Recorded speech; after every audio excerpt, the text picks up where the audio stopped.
rencontrer, puis c'est une réalité qui est tellement, tellement plus présente, commune qu'on pense. J'aurais aimé ça qu'ils voient leur petit frère avant Facebook. Je me suis toujours comme refoulé mes émotions. Comme ça prend un village, ben ça prend un village pour la prévention. Hey, welcome in mes petits coucous. Bienvenue au podcast Entre elle et lui, le podcast le plus intime et le plus demandé au Québec. Merci à nos partenaires Fruits, Pizza Salvatore et Eros et compagnie. Merci de nous aider à propulser notre podcast. Anne-Marie, j'aimerais que tu nous racontes, c'est quoi la mission de Entre elle et lui? On a une super belle mission, c'est de mettre de l'avant les différences entre les hommes et les femmes. Bien contente d'être de plus en plus inclusif et de sortir des différentes boîtes dans lesquelles on se fait mettre, on se fait imposer des boîtes. Hein? Quand on est socialisé, ben il y a des différences. Puis moi, j'ai envie qu'on se comprenne, j'ai envie qu'on ouvre la discussion, qu'on donne l'espace aux hommes pour s'exprimer davantage, qu'on mette de l'avant ces différences-là, mais pour mieux les adresser et mieux optimiser notre communication. Donc, c'est vraiment ça qu'on va faire durant le podcast à travers différentes thématiques. Puis j'ai super hâte d'explorer plein de sujets avec toi, Frank. Ben, on est là pour ça. C'est votre animateur, Frank the Dripper, et la co-animatrice de l'heure, Anne-Marie. On reçoit aujourd'hui Maman Caféine, qui est une mère de 5 enfants, une conférencière, autrice. Asti qu'elle en fait des affaires, ça n'a pas de crise de sens. Je sais pas où est-ce qu'elle prend son temps, là. Ben écoute, maman de 5 enfants, la fille apporte littéralement 43 autres chapeaux. Elle est inspirante à un autre niveau. J'ai vraiment hâte d'y parler et d'explorer plein de sujets avec elle parce que je pense qu'elle va inspirer pas juste les mamans, les papas, les personnes qui n'ont pas d'enfants. Bref, elle est juste incroyable. Ça amène à une question. Toi, Anne-Marie, avec l'âge que tu as, qu'est-ce qu'il y a mon âge, là? Comment ça... Plus jeune, la bonne femme, là. Fait que j'aimerais savoir, tu veux-tu être maman, toi? T'es encourageant, toi. Je sais. Tu lâcheras pas avec ça, hein? Non, je lâcherai pas le morceau. En parlant de morceau, on va me prendre une bonne petite pointe, un bon petit morceau de pizza Salvatore. Ben écoute, Frank, à l'aube de mes 34 ans, je crois bien que oui, que j'en veux des enfants. J'ai juste pas encore trouvé ma personne avec qui j'ai envie de bâtir ce projet. Mais peut-être qu'un jour, ce sera le cas. Puis honnêtement, là, j'ai annoncé à mes parents, il y a quelques années de ça, qu'à 35 ans, si j'ai pas trouvé ma personne, fais ça tout seul. Comment tu vas faire ça tout seul? Je vais me faire inséminer. Maman solo. Ah ouais, let's go le projet. Maman solo? Maman solo. Écoute, j'ai tout ce qu'il me faut. J'ai toutes les ressources. J'ai tout l'amour du monde à l'intérieur de moi pour élever un enfant, l'aimer un enfant seul. Mais je veux dire, j'aimerais beaucoup trouver mon partenaire avec qui le faire. Mais je suis prête à avoir ce défi-là par moment, si jamais ça arrive. Puis ton idéal, c'est d'avoir combien d'enfants, toi? C'est ça, c'est vraiment une bonne question. Je le sais pas. Je sais pas. On va commencer par un. C'est ça, hein? Je pense que commencer par un, puis après ça, on verra, tu sais. Ouais. Comme moi, j'en veux 3, 2, 3. T'en veux 2, 3. Max. Mais ça pourrait s'étendre à 4, mais j'en veux surtout pas un. OK. On dirait que tout le monde autour de moi qui ont eu un enfant, ou genre mes amis qui étaient enfants, pas célibataires, enfants uniques, il y a quelque chose. Comme j'ai un ami que sa mère est tellement mère poule qu'elle y a genre tout trop donné. Okay. Genre, il y a 31 ans, Charlotte, je veux pas le nommer, là, mais Guillaume, sa mère, là, tu sais, on avait 28 ans, mettons, on partait en camping, là, elle préparait tout son stock. Genre, ses sandwichs étaient faits dans la glacière, là. OK. Mais puis là, ça l'a rendu, lui-même, il le sait, mais ça l'a rendu, genre, un peu incompétent, dans certaines sphères de sa vie, tu sais, comme... Minute, là. Quoi? Incompétent ou pas autonome? Ouais, pas autonome. Ben, pour moi, ça voulait dire la même affaire. T'es pas obligé d'être enfant unique pour ça, là. Moi, je suis enfant unique. En passant. Ouais. Tu savais pas, hein? Non, je savais pas. T'as pas de sœur? Pas de sœur, pas de frère. Je suis enfant unique, puis je suis bien autonome. Puis oui, j'ai été couverte par mes par mes parents. Mais ça n'a pas fait de moi une mauvaise personne. Puis je suis super sociable. Puis je veux dire, j'ai rêvé d'avoir des frères et sœurs toute ma sainte vie, là. Fait que fais attention à ce que tu dis, les enfants uniques, là. Ah non, mais moi, je parle de cette expérience-là parce que c'est ça que je connais, mais il y en a d'autres que c'est bien correct, mais on dirait que ça amène de quoi? On dirait que la famille... Ben moi, on est 3 chez nous. Fait qu'on dirait que pour moi, la famille, c'est plus qu'un enfant, tu sais. Ouais. Mais ça m'a vraiment manqué quand Ben, j'étais c'est jeune. ça, Ma mère a c'est fait ça. 2 fausses couches après moi. Puis, tu sais, je me rappelle, c'est des événements marquants dans ma vie. Puis, j'avais peut-être 3 ans, 4 ans. Puis, je me rappelle des moments où elle est couchée sur le divan, puis qu'elle vient de faire une fausse couche, puis que le bébé, il est juste plus dans son ventre, puis que je comprends pas encore comment ça se passe, là. Puis, j'avais un frère imaginaire. Puis, tu sais, j'aurais vraiment voulu avoir. Tu sais, c'est comme ton crew, tu sais. Ben, c'est c'est des gens pour- vers qui tu peux te tourner toute ta vie. C'est ça, ben c'est pour ça que je veux plusieurs enfants, parce que c'est ce genre de manque-là, on dirait que j'ai pu le percevoir chez les enfants uniques, puis c'est ça que je veux pas que mes enfants ont. Ouais. Mais peut-être que je pourrais en avoir juste un, puis il y aurait jamais ce manque-là. Mais c'est quand même intéressant de parler de fausses couches. J'aimerais ça savoir ce qu'elle en pense, elle. Ça en a fait des fausses couches, puis si oui, comment qu'elle a vécu ça. Oui, ben je pense qu'elle va avoir beaucoup de choses à nous raconter, fait que j'ai bien hâte de discuter avec elle. Ben, party, let's go! Sans plus attendre, on s'en va rejoindre Maman Caféine en studio Maker Co. Même si on est déjà assis là. 5, 4, 3, 2, 1.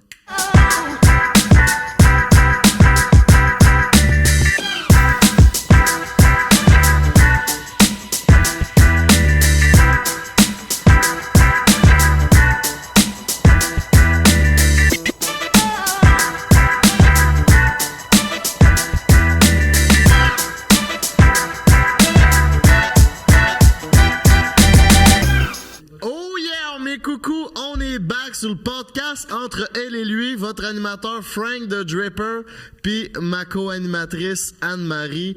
Aujourd'hui, on reçoit nul autre que Maman Caféine. Comment ça va? Ça va bien, ça va très bien. Ben, merci d'avoir accepté l'invitation. Ça fait plaisir. Ça, c'est l'énergie, je pense, qui nous... Donc, Marie-Ève Piché, hein, parce qu'elle a un nom quand même, Maman Caféine. Ça fait vraiment beaucoup de choses. Tu portes beaucoup de chapeaux. Ben comme beaucoup de mamans, j'ai plusieurs chapeaux. Tu sais, Ouais. quand t'es maman, t'es infirmière, coiffeuse à tes heures, tu fais de la gestion, tu fais du micromanagement de plein de petits problèmes au quotidien. T'es cuisinière aussi des fois, aide ménagère, tu fais un peu de tout. T'es prof aussi entre 4 et 6. Mais bref, oui, je suis... Taxi. Ou le taxi. Je suis pas encore rendue là, mais ça non, s'en vient. c'est plus la job des pères, ce taxi. Oui, Moi, ou- mon père, c'était calisse que je suis le taxi. Ouais. Oh oui. Oui, je pense que les papas, oui, c'est vrai, on peut leur donner ça, mais il y a des Ouais. mamans qui n'ont pas le choix de donner taximum. Mais moi, mon but, c'est que mon plus vieux aille rapidement son permis puis qu'il fasse ce job-là pour les plus jeunes. Qui est c'est un bon. plat. À suivre. Flot, oui, tu achètes un c'est- autobus au nombre d'enfants que t'as engendrés. Minivan, premier char de minivan, tu sais. Oui, c'est ça, le Dodge Caravan. Genre. Mais c'est pas pire, ça. J'aime ça. T'as un plan. 5 enfants, hein? Je pense qu'il faut le dire. 5 enfants. Je veux dire, en dehors de tes 5 enfants, justement, t'es une entrepreneur. Oui. T'es conférencière, autrice. 4 livres déjà qui sont sortis. T'en as un 5e en route. Tu fais de la télé, de la radio. Oui. J'étudie conférencière. Oui, je pense que oui. T'as une compagnie dans laquelle tu fais des sacs à main. Oui. Qu'est-ce que tu fais pas? Il y a plein de choses que je fais pas puis j'aimerais donc bien faire. Genre dormir, si tu vas pas dormir, tu prends le Hey, temps. maman caféine. Ouais, Parce que j'ai le temps de dormir? Non. Tu dois être ployé sur l'intraveineuse Ouais, avec ton c'est dans le sommité de silex. On café. y va c'est dans le sûr. silex. Ah oui, Direct. le sommeil, c'est pour les faibles. C'est bon, j'aime Non, ça. mais étonnamment, je dors très bien. Je dois dormir 6 heures par nuit, très, très reconstructeur pour ma personne, puis c'est bien correct. Puis on est chanceux parce que mon petit dernier fait quand même des nuits potables, chose que mon premier a jamais fait. Genre, mon premier, je vais y rappeler jusqu'à temps que je sois une très vieille personne, à quel point il n'a pas dormi cet enfant-là. Comme- Puis ça t'a quand même inspiré à en avoir je d'autres. catch pas pourquoi après le premier, j'en ai eu d'autres. Je m'excuse, Léo, si tu m'écoutes un jour. C'est pas pour bâcher contre toi, mais pour vrai, comme t'étais tellement un bébé à besoin intense, je comprends pas que j'en ai eu autant là, après lui. Puis ils ont été rapides là, après. Ouais, Là. vraiment. Faut dire une chose, puis tu sais, ça en est quasiment gênant, mais je suis une fille très, très, très fertile. Fait que pour vrai, autant que je suis entourée de gens tu sais, qui ont des troubles de fertilité, qui ont de la misère à tomber enceinte, pour eux, c'est vraiment un struggle. Moi, comme même quand je m'y attends pas puis que je suis protégée, ça tombe pareil. Fait que ça a été comme... Je l'ai accueilli, ça, mais il faut vraiment que vous sachiez que quand j'étais à l'université, au bac en psycho, Ouais. j'allais commencer mon doctorat, j'avais déjà des crédits au doctorat. T'es-tu sérieuse? Je tombais enceinte. Et moi, dans la vie, j'allais vivre éternellement dans le Vieux-Port, dans un loft en briques. OK. J'allais porter des loups-boutins tous les jours, avoir un chat pas de poils, rouler en chasse-sport et ne surtout pas avoir d'enfant. C'était ça mon plan de vie. C'est juste vous le dire. T'as Genre- rien de ça, finalement. Attends. Effectivement. Ben, des loups-boutins, j'aimerais bien en avoir une paire. Ouais. Je lançais dans l'univers. Ça va arriver. Mm-hmm. Surtout pas avoir d'enfant. Sérieusement, Surtout pas avoir n'était... d'enfant. Ben voyons, ce n'était pas dans tes plans de vie. Non. Toi, mais t'étais jeune quand même. T'avais 22 ans. J'avais, mettons, de tout le temps. Là, mettons, je pense que j'ai été dans une mauvaise relation.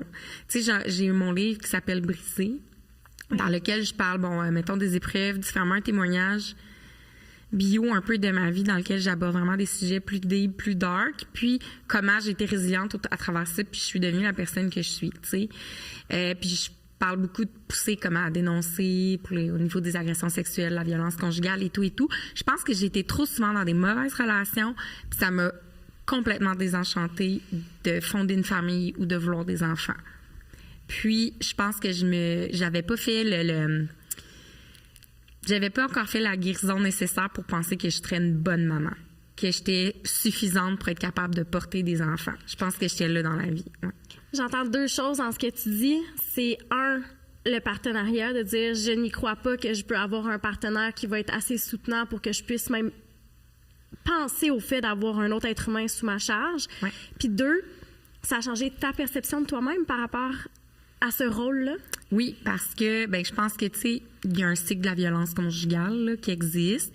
Puis dans les patterns de tout ce qui en découle, tu sais, sans tomber trop là-dedans, ça fait qu'à un certain moment, ton estime de toi, elle est rendue inexistante et tu assumes vraiment tous les schémas. Tu crois à tout ce qu'on te dit. Donc moi, j'étais vraiment une personne qui en valait pas la peine. J'étais vraiment un incapable.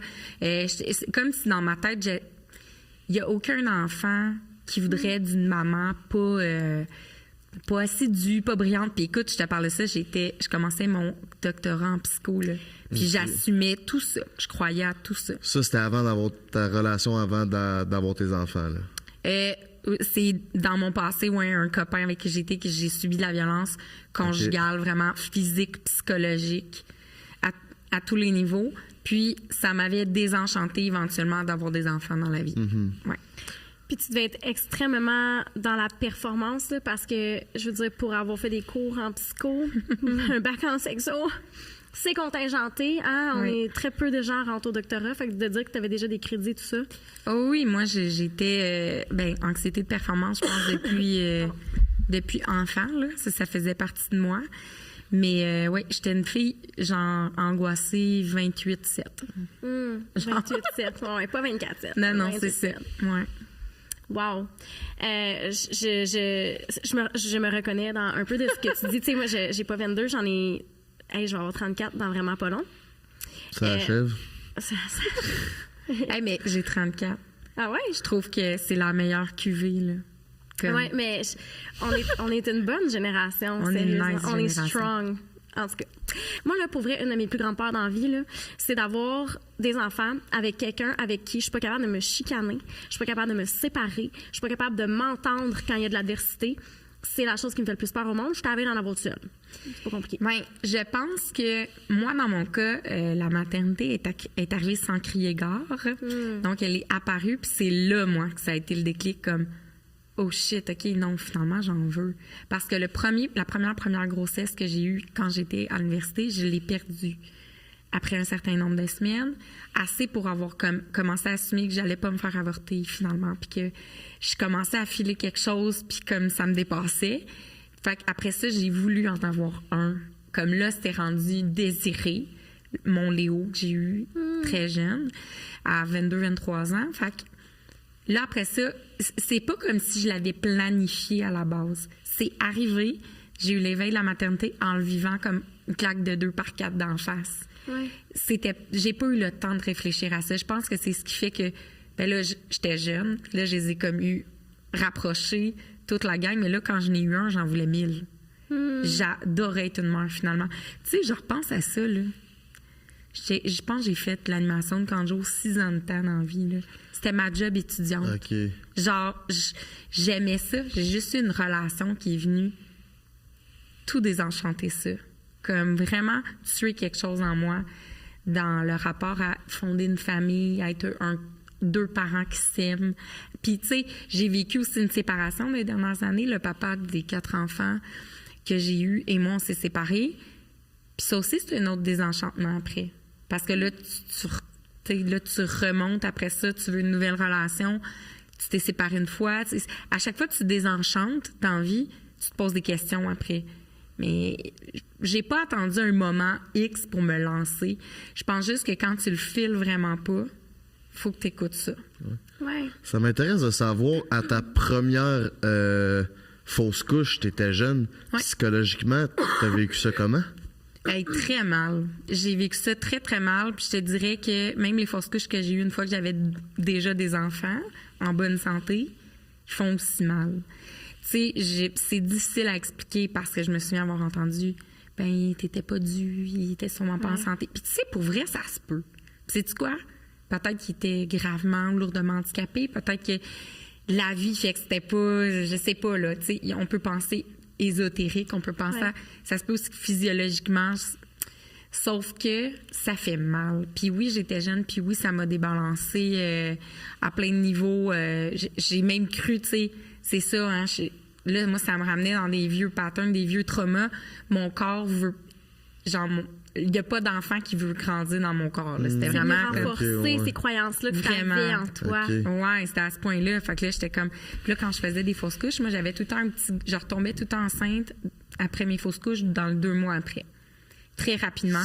Ouais. Puis il y a un médecin qui m'avait dit, quand tu as une fausse couche puis tu retombes rapidement enceinte, souvent le corps, dans à peu près 90% des cas, selon des études, le corps va... Il y a une espèce de tri naturel qui se fait puis tu vas tomber enceinte du sexe opposé à la grossesse que tu viens de perdre. Un médecin m'avait dit ça. Moi, j'avais tout le temps des gars après mes fausses couches. Je disais, ça y est, je perds mes filles. Fait que là, j'étais là, je suis pas capable d'avoir une fille. Il n'y a pas une fille qui veut grandir dans mon corps. Parce que, tu sais, moi, j'ai subi de l'abus, Fait que là, j'étais là, c'est ça. Moi, ça venait renforcer vraiment des schémas, là.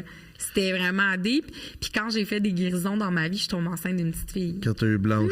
Quand j'ai eu Blanche. Tu dois être abasourdie. J'étais rendue prête. J'étais rendue là.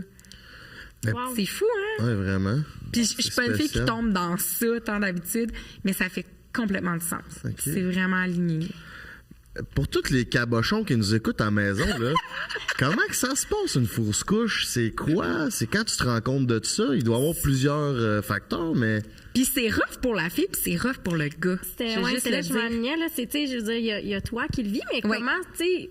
Comment ton partenaire, je sais pas si tu peux aller là, mais comment ça a été vécu? C'est mal vécu, c'est difficile. Puis tu sais, je pense à, mettons, mon conjoint Maxime, là, on a eu le petit Orléans, lui, c'est son premier, comme il vit le rêve, là. Puis il est super content, puis mon Dieu que c'est un papa nice. Mais il a été stressé dans la grossesse. C'est arrivé souvent qu'ils disent, là, il y a moins de risque de fausse couche en ce moment. Là, il y en a. Puis en plus, moi, j'en ai fait. Fallait que tu le rassures. Ben oui, puis mais moi, en même temps, je l'avais, le stress, j'en ai déjà fait. Mais lui, c'est un rookie comparé à toi que en arrière de la cravate. Moi, j'ai un poste de la mère, elle connaît ça encore lisse, là, tu sais. Mais je pense que l'homme, oui, le vit aussi difficilement. Puis il va peut-être pas tout le temps le verbaliser de la même façon. Il peut pas le ressentir de la façon que la femme le vit. Mais c'est clair que lui aussi, ses rêves, ses espoirs dans cette grossesse-là, puis cet enfant-là, qu'il voulait avoir puis qu'il était supposé d'avoir, qui va pas naître, pour lui, c'est sûr que ça l'affecte puis c'est un deuil. Tu sais, comment ça se déclenche, messieurs? Ben, c'est simple. En fait, c'est pas tout le temps simple, mais généralement, soit tu t'en rends compte à un écho, à un rendez-vous de routine, tu t'en vas entendre le cœur, là, tu sais, dans le rendez-vous, puis des fois, tu sais, le chum vient, puis là, il cherche, puis là, ils l'entendent pas, là. Mais toi, t'as des nausées, tes seins ont changé, ton test de grossesse est positif, tu commences à avoir un ventre, puis là, tu te fais dire ça. Puis des fois, ils n'ont pas de la place aujourd'hui pour te faire une opération. Puis des fois, tu le perds chez toi, tout seul, dans ta maison, assis sur ta toilette. Tu le ponds mort? Oui, tu vas à la salle de bain, puis des fois, mettons, en bas de 8 semaines, ben c'est microscopique, c'est tout petit, mais c'est assez pour que tu comprennes que c'est ça qui vient d'arriver. Puis des fois, c'est accompagné de grosses douleurs puis de crampes. Fait qu'il y a quelque chose de physique et psychologique de vraiment pas nice. Ça doit être... Tu devais être brisé raide. Moi, j'étais brisée, puis sais-tu quoi? C'est parce que, en plus, souvent, on s'en est rendu compte quand même assez tard. J'avais eu vraiment des symptômes, fait que tout le monde est au courant. Fait que va expliquer ça après ça aux gens que tu recroises 2 mois plus tard. Ben non, je suis comme, il n'y a plus de bébé. Puis comment, moi, ma première est traumatisante parce que moi, les trois, ils sortaient pas chez moi. Ils sortaient pas naturellement. J'ai dû avoir des curetages à chaque fois. Tu vas à l'hôpital, puis tu t'en vas à l'opération d'un jour, puis c'est ça que tu t'en vas faire. T'es endormi, puis ils vont l'enlever. Fait que c'est pas nice. Puis moi, quand j'avais su que il y avait plus de cœur, c'était un très bon gynécologue, obstétrique, là, qui m'avait comme fait l'examen, puis il est très bon. Mettons là, que tu es en train d'accoucher, il y a un problème, c'est lui que tu veux à l'accouchement, mais humainement parlant, tu veux pas que ce soit lui qui t'annonce que tu as une fausse couche. Je m'étais mis à brailler, puis il avait dit « Pleure pas, de toute façon, ça fait 2 semaines, la croissance est arrêtée. » Il était déjà mort. Il me l'a dit, mais avec un détachement que je devais être à 6e du matin, tu sais. Ouais. Puis moi, je me mets à pleurer, puis il dit, bon, là, mettons, on était mardi matin, il n'y a pas de place avant vendredi matin pour le curetage. Fait que là, tu pars chez toi. Moi, j'étais restée 3 jours avec ça, puis j'étais allée puis je sais que je suis pas toute seule. C'est quelque chose de courant. C'est ça. Ça arrive à des milliers de femmes. Je suis outrée. Je suis outrée, puis en même temps, je suis contente qu'on en parle parce que c'est une réalité qui est tellement plus présente, commune qu'on le pense, les fausses couches, les difficultés au niveau de la fertilité, etc. C'est vraiment plus présent qu'on puisse le penser. Puis, je sais pas si le corps médical étant majoritairement masculin, ça a un impact justement sur, tu sais, il t'a complètement médicalisé, là, tu sais, t'es plus un être humain en avant de lui, là, puis je trouve que des fois, il y a comme une insensibilité à ce niveau-là, surtout chez les femmes, que ça ait un rapport avec la maternité ou pas. Je trouve qu'il y a un manque de bienveillance, de considération. Il y a beaucoup de violence obstétrique, là, on en entend parler. Moi, je me considère honnêtement chanceuse parce que j'ai quand même eu plusieurs accouchements de petits bébés là, en santé. Là. Puis j'ai eu des accouchements de préma aussi, bébés réanimés. Tu sais, j'ai eu de tout. Mais je trouve que mes accouchements en soi, il n'y a rien de... C'est dramatique. Non, c'est ça. Il n'y a rien de je vais m'opposer ou je vais faire une plainte au personnel. Puis beaucoup en obstétrique aussi, tout ce qui va être à l'étage de la maternité, c'est majoritairement des infirmières puis des femmes. Tu sais, mettons, t'es suivi de grossesse, moi, j'ai eu que des femmes. Fait que je pense que ça venait combler quelque chose de que j'avais besoin, me faire traiter comme une femme enceinte, qui a des émotions, qui a des hormones, on en parlait, là, des hormones, là. Mais c'est ça. Mais oui, quand tu tombes dans le plus médical, comme précis, c'était des gynécos tout le temps, c'était des hommes qui allaient là, souvent dans le plus précis. Là. Qui l'ont jamais vécu, qui l'ont jamais... Mais comme je dis, le monsieur, là, mettons que moi, j'avais eu un problème en accouchant, c'est clairement lui que je voulais, là, qui vienne sauver la situation. Il est professionnel, il est incroyable, il est une sommité. C'est lui qui a fait des miracles qui a sauvé tellement d'enfants. Sauf que je pense que c'est ça. Il y a trop encore de femmes qui se font annoncer ça. Il y en a qui perdent assez à l'urgence parce que ça fait 20 heures qu'ils attendent. Puis la personne au triage, elle sait qu'elle est en train de faire une fausse couche quand elle la voit, mais il n'y a rien à faire. Elle sait que rendu là, elle va écouter puis elle va voir que Fait que tu sais, c'est dégueulasse. On n'est jamais prêt à faire face à une fausse couche, mais aurais-tu un conseil à donner aux futurs parents à qui ça pourrait arriver? Toi qui es passé que par quand même 3 fausses couches. Les statistiques sont assez impressionnantes. Je crois que c'est une femme sur 5 qui va faire une fausse couche dans sa vie. Une fois que tu en as fait une, les chances d'en refaire d'autres, je pense que là, tu sais, à un moment donné, moi, j'en ai fait 3, c'est quand même gros, là. Tu sais, c'est comme considéré comme moi, à un moment donné, au 3e, j'étais là, sérieux, là? Qu'est-ce que j'ai fait? J'étais vraiment rendue en crise, là. C'était plus juste de la peine. Là, j'étais là, je pense que j'ai donné. Ouais. Comme ça va être beau. Mais il y a une femme sur 5 qui peut en faire une. Par contre, il y a tellement de femmes autour de moi qui ce n'est pas arrivé aussi. Donc, de ne pas partir avec cette attente-là que ça va t'arriver quand tu tombes enceinte, quand tu l'annonces à ton partenaire. Oui, il y a un stress qui vient avec la grossesse quand c'est ta première parce que c'est l'inconnu. C'est la peur de l'inconnu.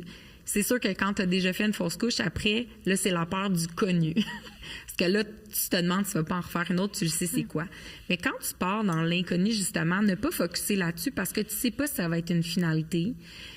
Si ça arrive, c'est de l'accueillir comme étant une épreuve qui est là, mais qui est pas banalisée. Fait que si tu as de la famille autour qui peut venir aider pour 2-3 jours, faire ton conjoint, tu sais, les gars, faire attention à votre blonde, puis ça se peut qu'elle soit super émotive, puis toi, peut-être, de partager ta peine avec ta blonde, sérieux, ça va juste l'aider. Tu vas pas avoir l'air cave, tu vas pas avoir l'air faible, tu vas avoir l'air d'un gars qui était vraiment sur le bord d'être un maudit bon papa, puis qui va le réessayer une prochaine fois, tu sais.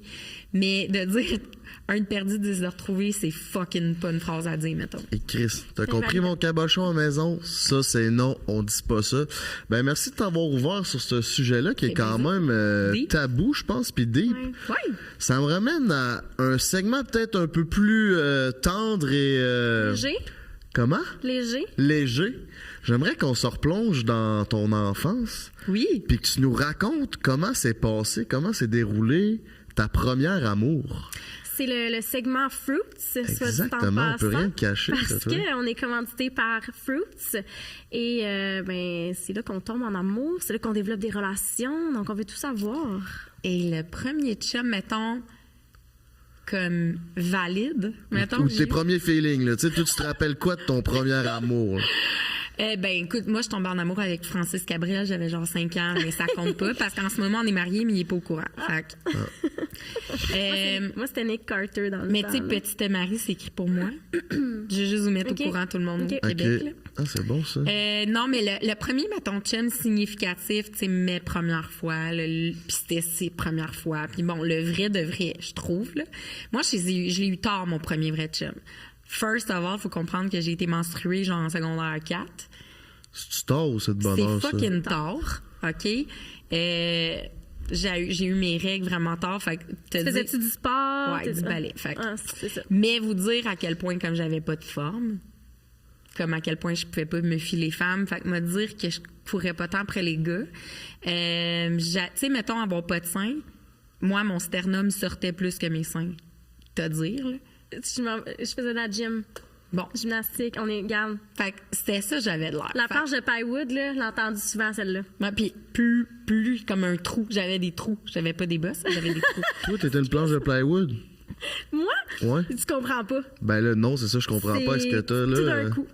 J'ai lâché la gym, m'entraînais 30 heures semaine. Je faisais des compés, je faisais nationale. Tu t'es mis à manger de la... Non. La scrap? Non, mon corps, j'ai arrêté de surentraîner mon corps. C'est ça qu'on appelle la... Comment on appelle ça, donc? La poussée de croissance. Il y en a eu toute une. Mais l'entraînement peut retarder. Absolument. Les règles, la puberté en général. Puis je me faisais traiter de planche de plywood, puis je demandais à ma mère de m'acheter des brassards rembourrés. J'étais tannée de me faire niaiser. Hey, moi aussi, là, des brassards rembourrés, là, j'ai connu ça. Mes premières fois à Sandy, quand j'ai découvert que ça existait, hey, wait a minute, là. Ajouté au panier. Mais là, c'est parce qu'après ça, mettons, tu commences à avoir des feelings pour un gars, puis tout ça, puis tu vas avoir tes premières expériences, puis tout, t'es comme, OK, si j'enlève ma brassière. Ouais. Tu sais, fait que moi, ça a été très long. Je considère que ma première vraie relation, elle a été avec un garçon super respectueux, tout s'est bien passé, on était consentants les deux, c'était vraiment, on s'aimait full, on en avait discuté de notre première fois, j'en avais parlé avec ma mère. Genre, qui était comme, OK, ben, je pars telle journée, on va coucher ailleurs. Puis moi, c'était vraiment comme, c'était beau, là. C'était bien, c'était sain. Puis j'étais complètement in love, comme, next level. Puis ça a été une peine d'amour next level aussi. C'est lui ou toi qui a cassé? C'est lui qui a cassé sur MSN. Sur MSN? Hey, mon cabochon à maison, faut que tu fasses ça en personne. Pas en texte, pas au téléphone, c'est non. Prends tes couilles, habite-les, puis party, let's go aussi. Ouais, je pourrais pas mieux le dire. Non, mais c'est vrai. MSN, genre. MSN. Ouais. Puis il voulait plus me répondre après. J'étais comme, peux-tu m'appeler? Moi, j'étais en panique. Puis il était là, non, mais tout est dit. J'étais comme... Tout est dit. Ouais, il était super maladroit. Mais tu sais, c'était comme de secondaire 4 à secondaire 5. Fait que moi, l'année de secondaire 5 était commencée.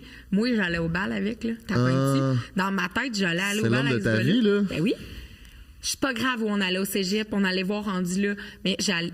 Puis là, ben non, fallait que je me trouve quelqu'un pour le bal. En tout cas, c'était vraiment un gros struggle cette année-là.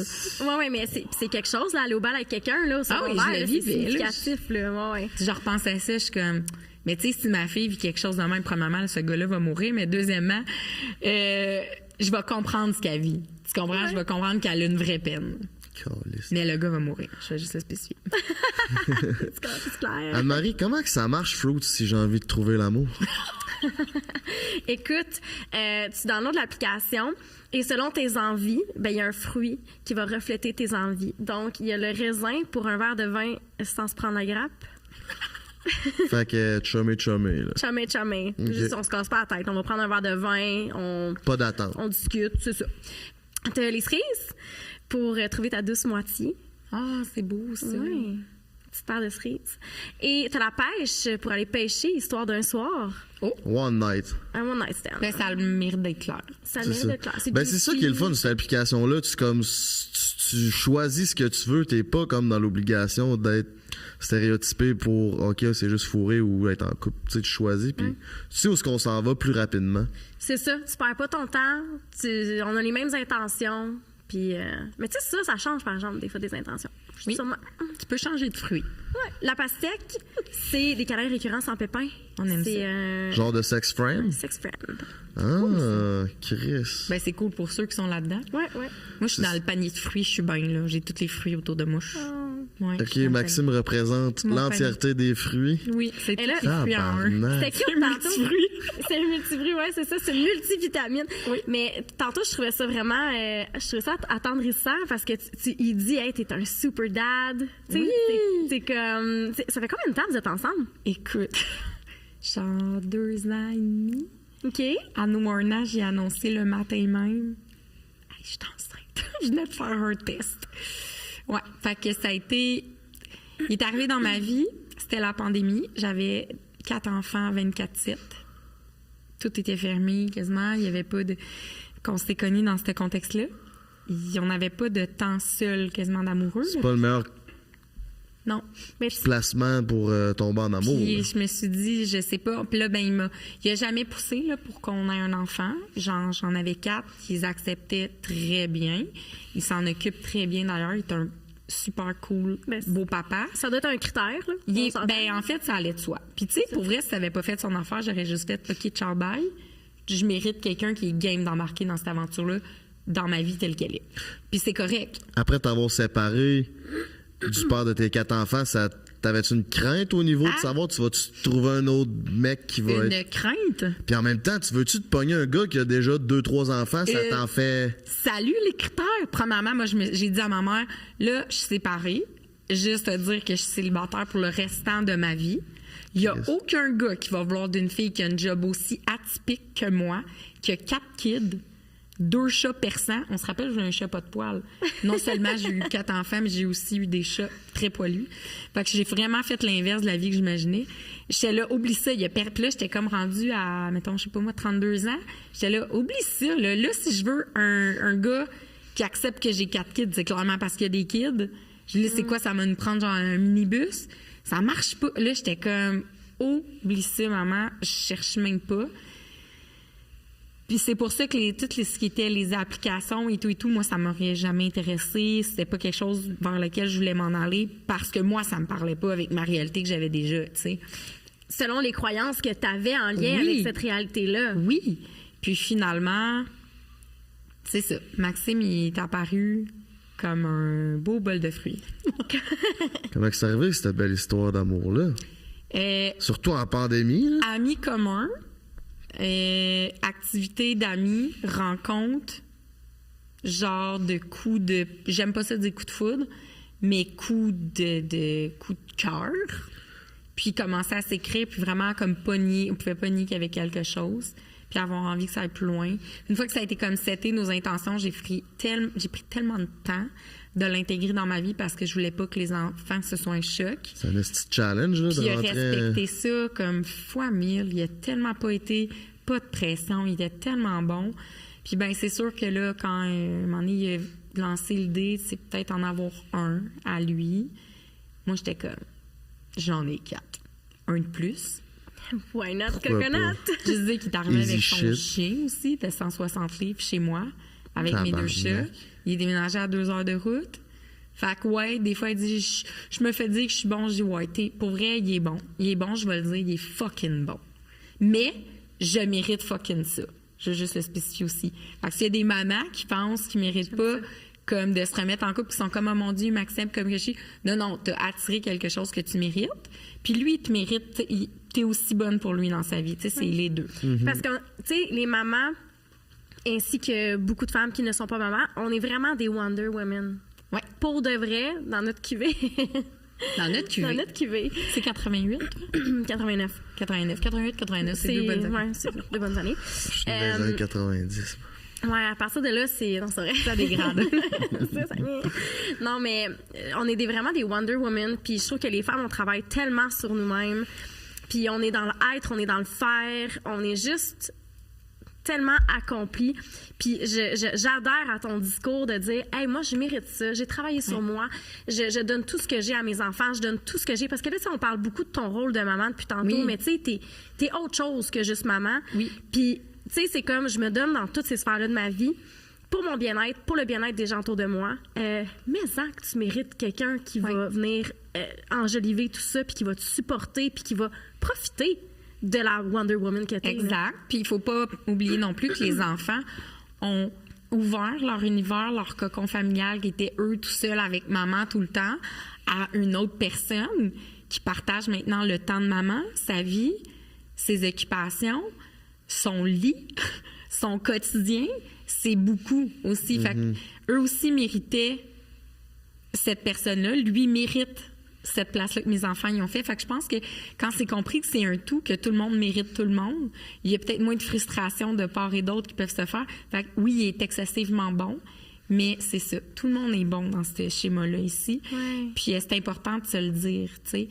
Puis tu sais, tu disais, t'es pas juste une môme, tu sais, t'es autre chose. Puis oui, tu sais, avec Maman Caffine, ça a vraiment commencé comme pour faire rire les filles. Dans le temps, il y avait pas beaucoup de mamans blogueuses ou encore, là. Tu sais, il y en a vraiment beaucoup, mais tu sais, moi, j'étais l'une des premières à faire des lives Facebook et tout. Tu sais, moi, c'est vraiment natif de Facebook surtout. Puis... Ouais, t'as tout un following sur Facebook. C'est vraiment ma grosse plateforme. Tu sais, là, Instagram, je mets du temps, mais tu sais, moi, ça a vraiment parti sur Facebook puis dans les médias traditionnels. Fait que... Mais le but, c'était vraiment de faire rire les femmes puis vraiment de dédramatiser le quotidien de maman, là. Puis vraiment leur rappeler, t'étais une femme avant d'être maman, tu es encore une femme et tu le seras encore après avoir accouché. Fait qu'oublie-toi pas là-dedans parce que ça devient hard. Ouais. Ça m'intéresse de savoir, tu sais, t'as 4 enfants, ça a été comment l'intégration? Tu sais, quand Maxime, ton nouveau chum, il est arrivé, lui, ça a bien fait, mais eux, ça s'est-tu bien passé? T'as-tu vu une différence? Tu sais, c'est une fille, 3 enfants, 3 gars avec des âges différents.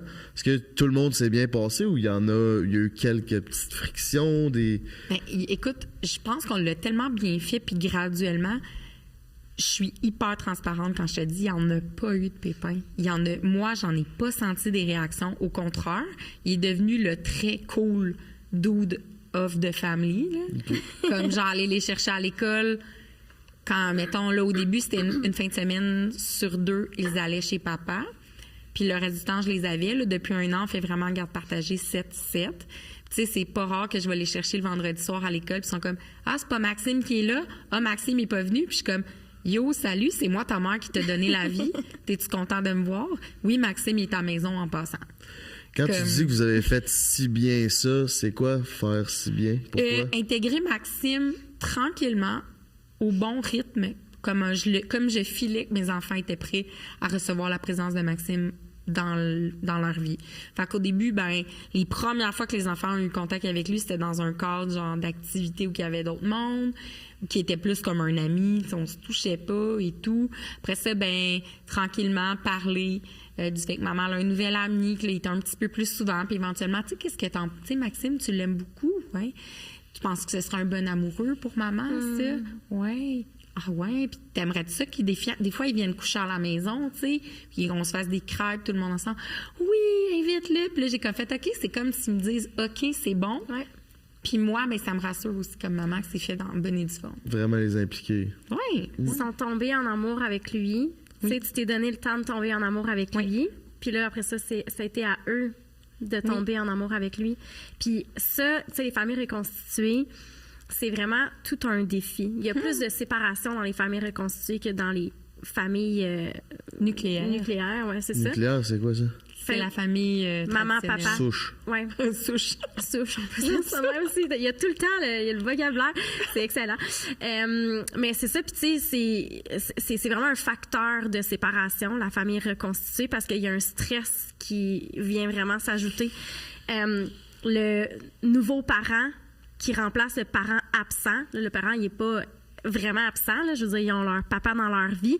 Mais il y a quand même, dans la dynamique avec la maman, il faut trouver un style parental qui fait du sens. Oui. Puis pour la maman, pour le nouveau parent, pour les enfants, c'est beaucoup de couches. Je vais le dire, là, parce que même si ça se passe comme moi, je trouve que ça se passe à un, mais c'est pas vrai que c'est tout le temps parfait. Le stress que tu mentionnes, là, tu parles, puis je suis comme...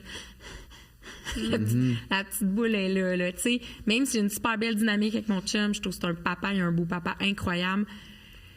Oui, ce stress-là, il existe. Puis c'est sûr qu'en ce moment, il y a plein de gens, mettons, qui écoutent, là, des gars qui viennent de se remettre en couple avec une fille puis qui ont des enfants, l'inverse aussi, qui doivent se dire, OK, ce stress-là, je le sais, direct de quoi tu parles. Genre, quelqu'un rentre dans ta vie, lui a sa façon de faire, il a été élevé d'une façon. Toi, tu as déjà élevé tes enfants d'une façon. Ouais. Lui, s'il y a des enfants, ses enfants ont été élevés d'une façon. Mixe tout ça ensemble, genre dans une maison.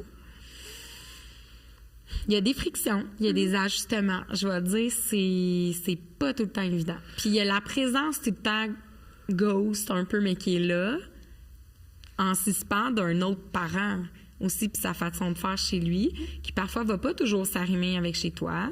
Qui va avoir peut-être quelqu'un d'autre aussi. Qui vient. Ouais. Puis c'est correct, mais je veux dire, le mot, c'est adaptation, puis communication, parce que sinon... Résilience. Sinon tu survis pas à ça, mais il y en a plein qui survivent. Fait que la bonne nouvelle, c'est que c'est possible, mais c'est pas vrai que c'est tout le temps walk in the park.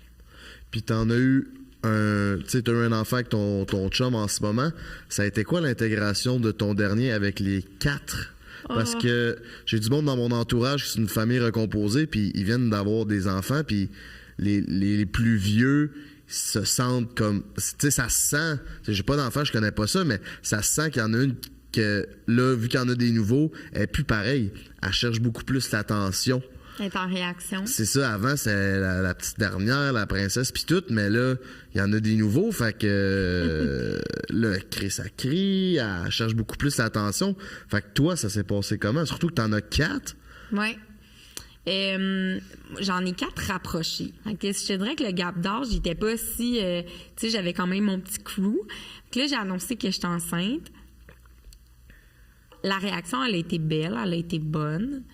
Il y a eu des petites inquiétudes. Je suis beaucoup dans la communication avec mes enfants, fait qu'on a adressé la chose, on en a parlé. J'ai assuré que ça allait pas changer, mais que comme ils vivent déjà, tu sais, ils sont 4. Hein? Les one-on-one moments, il y en a pas autant dans une famille qui sont 2. Puis c'est correct, puis bon, c'est de la gestion. Mais là, j'ai dit, oui, il va y avoir un bébé qui a des besoins, mais vous, quand vous étiez toutes bébés, je vous donnais tout ce temps-là aussi, parce que vous étiez dépendants de moi à un autre niveau. Fait que quand il va avoir le bébé, il va avoir besoin de moi pour manger, pour s'endormir. Ça empêche... Je sais pas que toi, tu as moins besoin de moi, c'est que lui, il a besoin de moi pour ça, puis toi, tu as besoin de moi pour ça. Fait que maman va séparer son temps comme elle peut de cette façon-là. Je vais jamais moins vous aimer, vous allez jamais perdre votre place.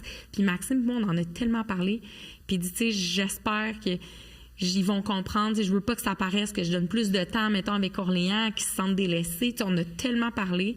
Fait que je te dirais que la réaction, il y a eu une petite régression, je pense. Mes 2 plus jeunes, j'ai senti une petite régression. Comme il y a un bébé qui arrive, ils font un petit peu plus les bébés. Mais c'était pas comme juste vouloir plus de l'attention. C'était pas en allant utiliser des méthodes négatives. Tu sais, des enfants qui vont chercher l'attention avec des gestes négatifs. Eux, je l'ai pas senti comme ça, même que c'est genre la mascotte, là. Leur petit frère, c'est leur fierté. Ils sont contents, ils en parlent à l'école. Les professeurs, le personnel de l'école m'en font au vent aussi. Ils sont fiers, là. Puis, tu sais, quand ils arrivent à l'école, ils sont contents. Puis, le matin avant l'école, ils jouent avec. Fait que, tu sais, pour vrai, je pense qu'on a réussi. Moi, je l'appelle notre bébé trait d'union, là. Je trouve qu'il vient... Ouais, il vient comme souder notre gang ensemble.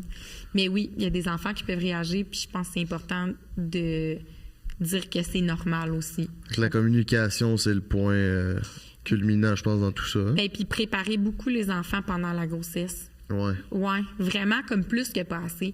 Même si on pense qu'ils ont un caractère, qu'ils sont vraiment prêts à ça, qui ne montrent pas de signes pendant la grossesse, genre d'inquiétude ou autre, c'est pas grave. Tant que le bébé n'est pas dans la place. Et préparons quand même le terrain. OK, je comprends. Préparons le terrain. Il est là. Ouais, il est là, mais tu sais, Niveau attention, là, quand ça braille, puis tout ça. Puis tu sais, des mises en situation à vos enfants, tu sais, quand il va être là, puis si le bébé est malade, là, tu sais, ça se peut que maman, à un moment donné, elle parte à la clinique avec, ça se peut qu'un soir, puis faut pas tomber trop dans des mises en situation non plus, genre si vous avez un enfant anxieux, là, genre moi, qui en a un très anxieux, mais tu sais, juste expliquer que ça changera pas l'amour que vous avez pour eux. Ils sont pas moins importants. Au contraire, ils vont avoir un rôle d'être grands frères, grandes sœurs. Ils sont importants. Ils vont vraiment être essentiels dans le milieu familial pour cet enfant-là. Puis... Les impliquer vraiment. Ben oui. Ils ont un rôle, eux autres aussi. Oui. Avec 5 enfants, là, t'as-tu le temps de baiser de temps en temps? C'est ma prochaine question. La sexualité, mettons, là. Hey, elle est A1. Elle est A1? A1.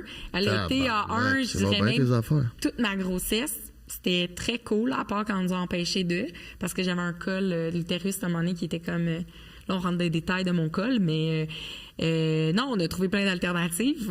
Mon chum, il est bien créatif à ce niveau-là, mais non, ça va super bien. On fait juste gager notre son. Puis la semaine que les enfants sont pas là, ben là, c'est autre chose. On le vit plus à la libertine. Mais non, ça va très bien. Très, très bien. Puis je pense que encore là, communication, comme...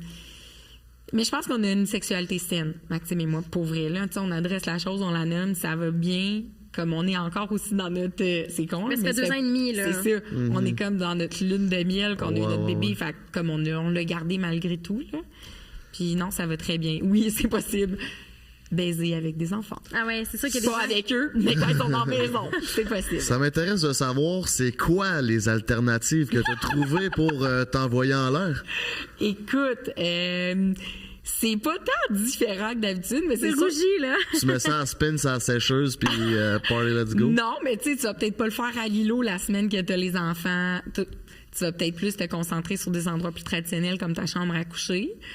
Ben, tu sais, je veux dire, quand ta blonde est enceinte, mettons, puis qu'elle, ça fonctionne plus, genre juste la pénétration vaginale, mettons, tu sais, ben, il y a peut-être d'autres façons de faire. Il y a peut-être, je sais pas, moi, elle avait peut-être pas découvert encore comme la sexualité anale, puis peut-être qu'elle va trouver que finalement, elle prend son pied. Tout ce qui va être aussi les préliminaires peuvent être bien suffisants aussi des fois, puis super comme satisfaisant. Je pense que tout est vraiment dans l'échange avec l'autre. Essayez tout le temps aussi de se séduire. C'est pas tout le temps obligé d'être dans la sexualité comme... C'est pas tout le temps d'être obligé d'être une baise, là. Tu sais, comme j'aime pas l'adresser de même, mais c'est pas obligé d'être tout le temps être une grosse partie de jambe en l'air. Mais tu sais, comme se faire plaisir un et l'autre, comme avant de se coucher ou se réveiller la nuit, comme, puis faire plaisir à l'autre, puis comme là, ça anime quelque chose. Puis tu te lèves le matin, là... Si ton bébé il se réveille du mauvais pied, puis tes enfants ça chiale, puis t'es en retard, puis tout, mais que t'as eu une belle nuit, toi t'es comme c'est hot quand même. Tu sais, pour vrai, c'est cool de garder cette flamme-là. Je pense qu'il y a une phrase qui est trop connue, puis je vais leur dire pareil, même si je la trouve plate, c'est parce qu'elle est trop vraie. Juste, guys, de jamais prendre l'autre pour acquis, comme jamais. Jamais, comme pas après 2 ans, pas après des enfants, pas dans 20 ans, jamais. Comme toujours prendre pour du cash que l'autre peut s'en aller, qu'il peut arriver n'importe quoi, que tu peux perdre cette personne-là un jour si tu y fais pas attention. Juste ça, c'est voir sa valeur puis reconnaître sa présence. Mais c'est la réalité. Moi, j'avais mon ex, elle me disait tout le temps, je veux que tu me dises que tu m'aimes pour la vie. Mais j'étais pas capable de dire oui, je t'aime pour la vie. Comme tu dis, il peut tellement arriver d'affaires. Je peux tomber handicapé de main, esti, ou m'enfarger à la graine dans le zipper. Tu sais, il peut avoir bien des affaires qui fait que c'est vivre avec une pression de dire je t'aime pour la vie. C'est comme, genre, vivons au jour le jour, puis je pense que ça va être bien plus facile. Mais je pense que les filles et les gars, ça se peut-tu qu'ils se montrent ou démontrent l'affection comme amour différemment? Ah, c'est clair. Tu sais, la fille qui dit dis-moi que je t'aime pour la vie, je pense qu'elle a... Elle a juste besoin d'être rassurée, elle. Ouais, je pense que c'est un mode rassuré, puis de pas prendre... finalement, c'était simple. Mais de pas prendre l'autre pour acquis. qui est pas bon là-dedans, là. Ben, c'est des petites choses du quotidien. Tu sais, Max, là, ça a l'air con, mais... Moi, là, qu'il soit le gars qui fait la bouffe pis du ménage à la maison, là, moi, ça me séduit. Puis lui, ben, si j'y achète, genre, sa nouvelle carte de hockey, puis que je le suis aux Bruins de Boston, à Boston, puis que des fois, on fait le coquin un pis l'autre, puis que, tu sais, on s'alimente un peu, tu sais, aussi sexuellement, on a une sexualité saine. Nous, c'est se montrer qu'on s'aime. Oups. Tu sais, nous, c'est se montrer qu'on s'aime différemment. Mais tu sais, Faut que t'aimes l'autre aussi, comment l'autre a envie d'être aimé. oui. Tu sais, il faut que tu comprennes. Non, ça, c'est les langages d'amour. Là. On est direct là-dedans, là. Oui, Fait c'est que ça. de dire- Elle et lui. Excuse-moi, c'est On est exactement là. ça. Tu sais, c'est de dire comment toi, t'as envie d'être aimé. Ben, elle, peut-être que c'était les words of affirmation, là. Tu sais, elle voulait se le faire dire. Tous les jours, chérie, je t'aime, passe une belle journée. Tu sais comment je t'aime? Je suis pas bon là-dedans. Ben, peut-être que ça aurait pu être un petit mot écrit, comme même si c'est écrit mal, griffonné sur le bord de la table avec un genre de semi-cœur, comme, puis il a amené son café avant de partir, whatever. Tu sais, moi, mon chum, là, il m'amène un café, là, chaud. Il me l'a pas demandé avant, il me l'a amené. Il va déneiger mon char. Tu sais, c'est comme... Ah, mon Dieu, j'en Il veux m'achète un de du même. linge, genre, il m'achète du linge. Il écrit à des boutiques. Pensez-vous que ma blonde, elle va aimer ça? Puis là, elle s'appelle telle, elle a déjà commandé chez vous. Oh oui. OK, ben je pense que ça, elle aime ça parce qu'elle a fait un like sur votre photo, tu sais. C'est pas vrai. Puis Oh moi, mon Dieu, ben, j'en veux un de même. je le sais, il y en a plein qui veulent son jumeau, mais il n'existe pas. Mais moi, c'est un langage d'amour que j'aime. Puis Maxime, c'est pas le gars nécessairement comme il m'écrira pas un post Facebook puis une lettre d'amour. Ouais, Mais il me le montre de plein d'autres façons. dans ses actions, dans les, Tu sais, les lui, services rendus. lui. Oui, c'est ça. Puis si lui, ben, je sais que comme beaucoup d'hommes, je pense, mais pour lui, l'aspect sexualité, il est important. Je pense que c'est démontré, tu sais, que je le désire puis tout. Ben, je lui montre comme ça, mais pas parce que je me force, parce que je sais que c'est ce qu'il a de besoin, parce que ça me fait plaisir, parce que ça rentre dans un cycle de je veux répondre à ses attentes, il répond bien à mes attentes, puis ça devient un tout. Mais je pense que c'est important.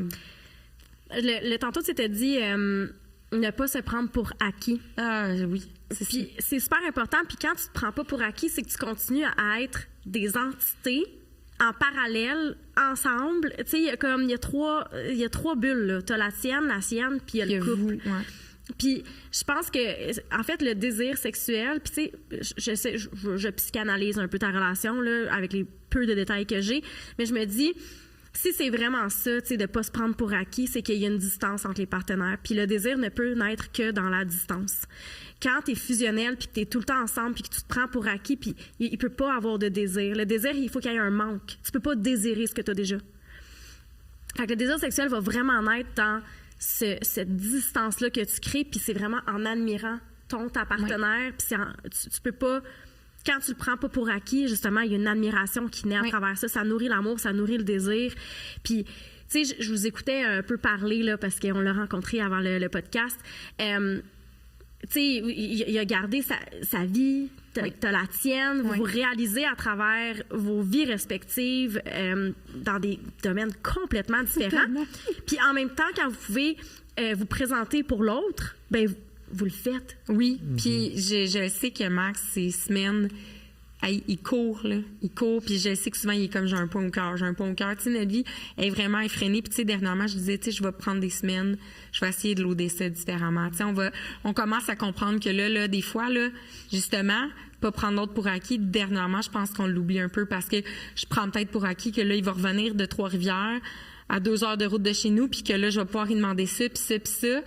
Puis lui, ben, il s'attend peut-être qu'il s'est mis tel congrès de tel jour à tel jour, mais là, moi, je suis comme, je vais être toute seule avec les... Tu sais, les deux, je pense, dernièrement, puis c'est un constant ajustement de pas prendre l'autre pour acquis. Fait que c'est pas quelque chose que t'as un moment donné que tu vas jamais perdre. Dans le fond, c'est tout le temps reséduire l'autre, tout le temps reconsidérer l'autre à tous les jours. Oui, puis de considérer que l'autre, ainsi que soi, on est des êtres évolutifs. Tu sais, là, vous vous êtes connus dans un contexte où toi, tu avais déjà le chapeau de maman, entrepreneur, etc. Mais t'es devenue maman de son enfant. Là, t'as un rôle différent. T'es différente à ses yeux. Lui, il est devenu papa. Il est devenu... Fait que c'est de se redécouvrir constamment dans ces rôles-là qui changent, puis d'arrêter de penser qu'on sait tout de l'autre. Puis, tu sais, c'est prendre... peut-être pour les hommes qui voudraient un exemple, je suis super comme dégradante. On dirait que je leur parle comme si c'était des enfants. Ah non, parle-là à mes cabochons, ils veulent savoir. Les cabochons. Je veux juste vous dire un exemple, peut-être juste. Comme, mettons, ta blonde fait tout le temps, c'est super cliché, mais elle fait tout le temps, je sais pas moi, le souper, t'arrives, c'est cool, toi, tu l'aides pour la vaisselle, mais tu sais, elle en fait tout le temps souper, les commissions, puis des affaires que t'aimes pas faire. Tu trouves ça cool. Tu sais, c'est une des raisons pourquoi, tu sais, tu l'aimes, entre autres, parce qu'il est Pourquoi bon. Je suis pas gay? Hein? C'est une raison pourquoi je suis pas gay. on va tomber des clichés, tu sais. Non, mais mettons, là, que toi, tu tripes que ta blonde a fait tout le temps ça, mais si tu dis jamais merci, puis à un moment donné, tu le vois plus qu'elle fait ça, tu prends pour acquis qu'elle va faire ça. Un soir, elle est fatiguée, tu le vois depuis quelques jours, elle roche. Tu sais, elle revient à la maison, puis elle est fatiguée, elle a plus... Tu vois, tu sais, je sais pas, moi, les repas, là, ils sont plus servis comme d'habitude. Elle a plus le goût, tu sais, elle est à bout. Mais tu sais, je disais, hey, merci, je le vois, tu sais, que tu mets un gros temps, c'est comme ça, tu nous fais tout un repas, ça coche. Puis elle va te dire, hey, merci, toi, j'aime ça, tu sais, quand je suis fatiguée. Après, toi, tu fais full bien la vaisselle, tu ramasses tout, puis j'ai pas à me claquer ça après, moi, ça me... De vous le répéter tout le temps, c'est juste dans des petites choses du quotidien, c'est ça, pas prendre l'autre pour acquis. C'est pas tout le temps oublier que l'autre fait ce qu'il fait, puis sans y mettre de valeur. Reconnaissance, gratitude, c'est de la nourriture pour le désir, pour l'amour, pour la relation. Je veux dire, tu ne pourras jamais trop en donner. Là. Non. Est-ce que vous êtes déjà fait prendre pour acquis? Oui. Oui. Et j'ai peut-être déjà pris pour acquis aussi. Ouais. C'est toi? Oui. Ouais? Ouais. Parle-nous-en. Ben justement, j'avais une blonde. Dans le fond, moi, je travaillais dans le monde de l'immobilier, puis j'avais un train de vie quand même assez rocambolesque, puis je travaillais beaucoup. Puis j'avais mon ex qui était à la maison, puis elle était femme à la maison. Puis, dans le fond, moi, je subvenais aux besoins financiers, puis elle s'occupait de tout ce qui était à la maison. Puis jamais que... Ben, pas jamais, mais j'avais de la misère justement à faire ces petites attentions-là. Merci pour ce que tu fais, tu sais, parce que grâce à elle, je pouvais comme pas m'occuper de la bouffe, pas m'occuper du ménage. J'arrivais chez nous, la bouffe était faite, de la bonne bouffe, le ménage était fait. Fait que, tu sais, j'avais pas cette pression-là, fait que je pouvais mieux performer à la job, mais j'avais pas cette... On dirait que c'est pas en moi, genre, de remercier... Puis de trouver ces petits moments-là où ce que je peux y apporter des attentions pour la remercier, tu sais. Mais est-ce que tu penses de l'avoir perdu? C'est une fois qu'on le perd, là, des fois qu'on comprend qu'on a pris l'autre pour acquis. Ouais. C'est une fois que tu n'as plus ça, là, tu es comme, OK, crime, la personne faisait ça. OK, là, je le vois. Parce que je l'ai plus. Oui, puis c'est prouvé dans les burn-out amoureux que ce sont les femmes qui vont demander la séparation bien avant. Puis que ça arrive souvent qu'il va y avoir, elle va accepter d'aller en thérapie pour, par exemple, se laisser sainement. Oui. Puis on a un partenaire qui est complètement à bout. Souvent, ça va être la femme dans la relation. Et t'as l'homme qui est le partenaire qui ne sait même pas que ça allait mal. Ah, mon Dieu, c'est comme... C'est cliché, là, mais c'est les études. Ce sont les études. Ça. Moi, j'étais allé en thérapie de couple. C'était quand même fucké. Ça ressemblait-tu à ça? C'est comme, elle arrivait avec ça fait plusieurs fois que j'essaie d'y parler de ça, la communication à clash.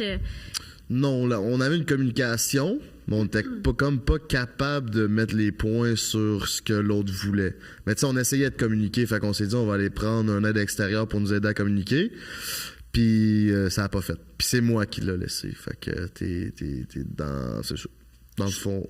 Mais non, mais je veux dire, il y a des hommes qui laissent. Ouais, non, je sais, mais tu me dis comment ça s'est passé. Moi, c'est moi qui ai demandé la séparation. Mais, tu sais, en général, on voit ça beaucoup plus, les femmes qui vont... Parce que les femmes ont une charge mentale que les hommes n'ont pas. Tout simplement, en général. Tu sais, si je te pose la question, c'est la fête de ton enfant, c'est qui pense à... Ben là, c'est la fête qui s'en vient. Ça va prendre une thématique pour la fête, ça va prendre inviter des amis. C'est qui fait les suivis avec les familles? C'est qui va penser au menu de cette journée-là? Les ballons qui vont fitter avec le thème, qui vont fitter avec les petites napkins. Il y a des amis, il y en a 8, on va faire des sacs surprises pour chaque ami, ça en prend 8. Ah, finalement, il y en a un qui va venir avec sa petite sœur. Ah, je vais rappeler, puis ça va prendre un sac surprise supplémentaire. Ouais. Mais c'est du micromanagement qu'on fait les femmes, puis je pense que c'est ça. Des fois, quand tu parles de burn-out, comme je le crois. Puis quand tu parles de femmes qui arrivent, qui veulent aller en thérapie, je pense que quand ils veulent aller en thérapie, la décision est déjà prise. Trop tard, c'est ça. Ouais. Mais moi, je n'ai fait un genre de burn-out dans cette relation-là parce que on a commencé à sortir ensemble, j'avais 25 ans, puis j'étais vraiment un garçon complètement... J'avais pas de la communication, puis tout ça me connaissait pas. Je commençais à travailler ça en développement personnel avec mon coach, puis tout... Puis avec elle, j'ai vraiment appris, surtout c'était quoi l'équipe du couple. Puis c'est elle qui m'a beaucoup appris ça. Fait que là, elle, on se protégeait pas. Puis à chaque fois, elle avait peur de tomber enceinte à chaque mois. Puis là, elle me disait à chaque mois, ah, j'ai peur de tomber enceinte. Puis là, moi, j'étais comme, à chaque mois, j'étais comme, pourquoi tu me mets le stress en me le disant, genre? Pourquoi tu me mets le stress sur moi? Je comprends pas. Tu sais, je comprends que tu veux me le communiquer, mais c'était répétitif. J'étais comme, ben, fais un test de grossesse. On va le savoir si tu vas être enceinte. Ouais, non, je voudrais le savoir dans 2-3 jours parce que là, je suis pas prête. Moi, je comprenais pas l'anxiété de la femme à ce point-là.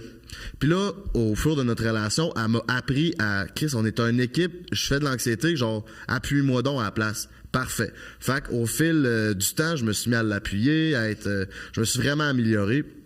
J'étais tout le temps là pour elle, l'écouter, puis tu feras le test quand tu voudras.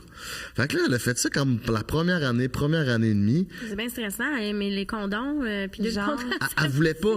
Elle voulait pas. Fait que c'est contradictoire, là. Tu veux pas tomber enceinte, mais tu te protèges pas. C'est ça.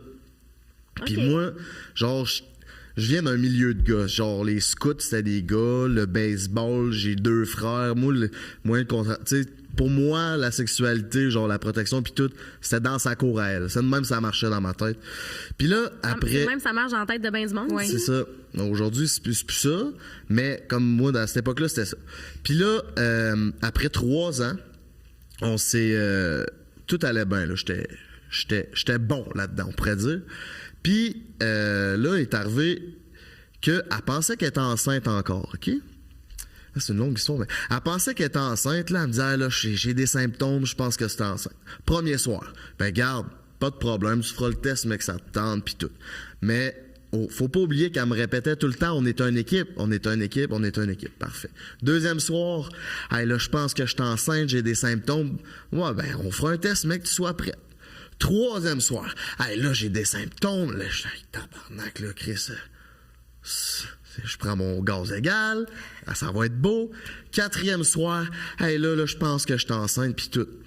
Là, je sais pas c'est quoi qui s'est passé à l'intérieur de moi, mais c'est pas moi. C'est comme une énergie suprême.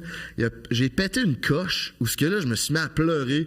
J'ai dit là, ça fait 3 ans que tu me parles d'équipe, là, mais toute ton esti d'anxiété, là, tu me la mets dessus, là, puis moi, j'ai de la pression en tabarnak. Fait que va faire un test, aussi. Fait que là, tu sais, j'ai dit toute ma façon de penser, j'ai dit tout ce que je pense, sans jamais dire je vais te laisser.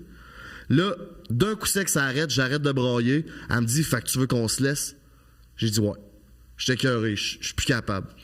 C'était pas parce que tu pensais que ça... Si, mettons, elle avait fait un test... Ben, le lendemain matin, elle a fait un test puis elle est enceinte. Mais mettons qu'il y avait pas eu une escalade de 4 jours, mettons, qu'elle l'avait faite le premier soir. Toi, c'était pas ton but de la laisser si elle est enceinte. C'était pas mon but. Pas en tout de la laisser. Est-ce que vous aviez déjà jasé de ce serait quoi la situation? Parce que là, ça fait 3 ans, à un moment donné, qu'elle dit, je suis peut-être enceinte. Elle a pensé à qu'est-ce qui arriverait entre vous deux si elle est enceinte. Mais je veux juste dire, c'est lourd, là. Ouais, c'était fucking lourd, là. Puis je dis pas ça pour la diminuer, puis c'est bien correct, là. Mais à un moment donné, c'est comme si t'as peur d'être enceinte, prends les choses en main, là. Si ton partenaire le fait pas, là. Puis toi, c'était pas de menace. Tu sais, envers elle, là. Ah, mais si, par exemple, si t'es enceinte, là, c'est fini, là. Tu sais, c'était pas... Non. Fait que le stress, elle l'avait vraiment toute seule. Elle te le projetait, puis toi, t'étais comme, OK, mais fais un test, puis tu sais, comme... C'est ça. Au début, je le dis, au début, j'étais pas équipé... comment dire, j'étais pas équipé socialement ou mentalement pour avoir ce genre de pression-là. Tu as développé ton intelligence émotionnelle. C'est ça, exactement. Mais là, c'est comme à un moment donné, Chris... moi tout, est-ce qu'il fallait que je sois... Mais justement, tu sais, puis là, tu dis ça, puis je trouve ça intéressant, tu sais, c'est comme si la fois où tu as fait ta diarrhée verbale sur le fait que là, tu t'es mis à pleurer, tu as craqué, c'est-tu la fois où tu as vécu tes émotions par rapport à ça? Parce que l'affaire, c'est que je trouve que chez les hommes... Il y a une accumulation. Il y a une accumulation. Ouais, tu sais, au lieu d'y aller au fur et à mesure, là, c'est comme si tu as tellement accumulé, ça laisse pas la chance à l'autre personne de s'ajuster. Il était rendu trop tard. C'est la seule fois dans ma vie où ce que ça s'est produit, ça, puis j'en parle, j'en ai un chair de poule, puis ça me fait plein d'émotions, mais on dirait que c'était comme un diable qui parlait, là. Tu sais, je criais pas, mais j'étais juste... Je broyais à chaud de larmes, j'étais là... Je savais même pas ce que je disais, puis après ça, là, ben calme. Fait que oui, j'ai vécu mes émotions comme d'une shot, parce que justement, je pense de venir d'un milieu de gars de même, je me suis toujours comme refoulé mes émotions. Puis c'est un gars bien émotif. Ça fait 4 jours qu'elle, mettons, elle dit qu'elle est stressée, qu'elle te le verbalise, qu'elle partage son angoisse, mais clairement, que le gars, pendant ce temps-là, ça reste dans sa tête dans la journée. Là. C'est là, pendant 4 jours, c'est pas son corps. Il peut pas pisser sur un bâton. Lui, ça ne dira pas si c'est là ou pas. C'est l'impuissance totale par rapport à l'inaction de quelqu'un qui te mentionne être stressé par rapport à la situation qui reste dans l'inaction. C'est vrai que c'est trigger. À un moment donné, tu c'est parce que ça l'implique. C'est ça. Je veux dire, c'était pas quelque chose d'externe au bout à lui, comme OK, mais là. Je suis un gars, moi, là, c'est en mode solution, là. C'est facile. On va acheter un test, je vais te le payer, là. J'ai jamais, m'en va te le chercher à genoux si tu veux, tu pisses dessus, puis let's go, là, tu sais. Première journée, c'est correct. Deuxième, le Chris, let's go, là. Active, tu sais. Oui, je pense que ça met en lumière, justement, tu sais, toute l'intelligence émotionnelle qu'il y a autour de ça. Mais tu sais, je pense que en vieillissant, par exemple, toutefois, les hommes s'améliorent beaucoup. Oui.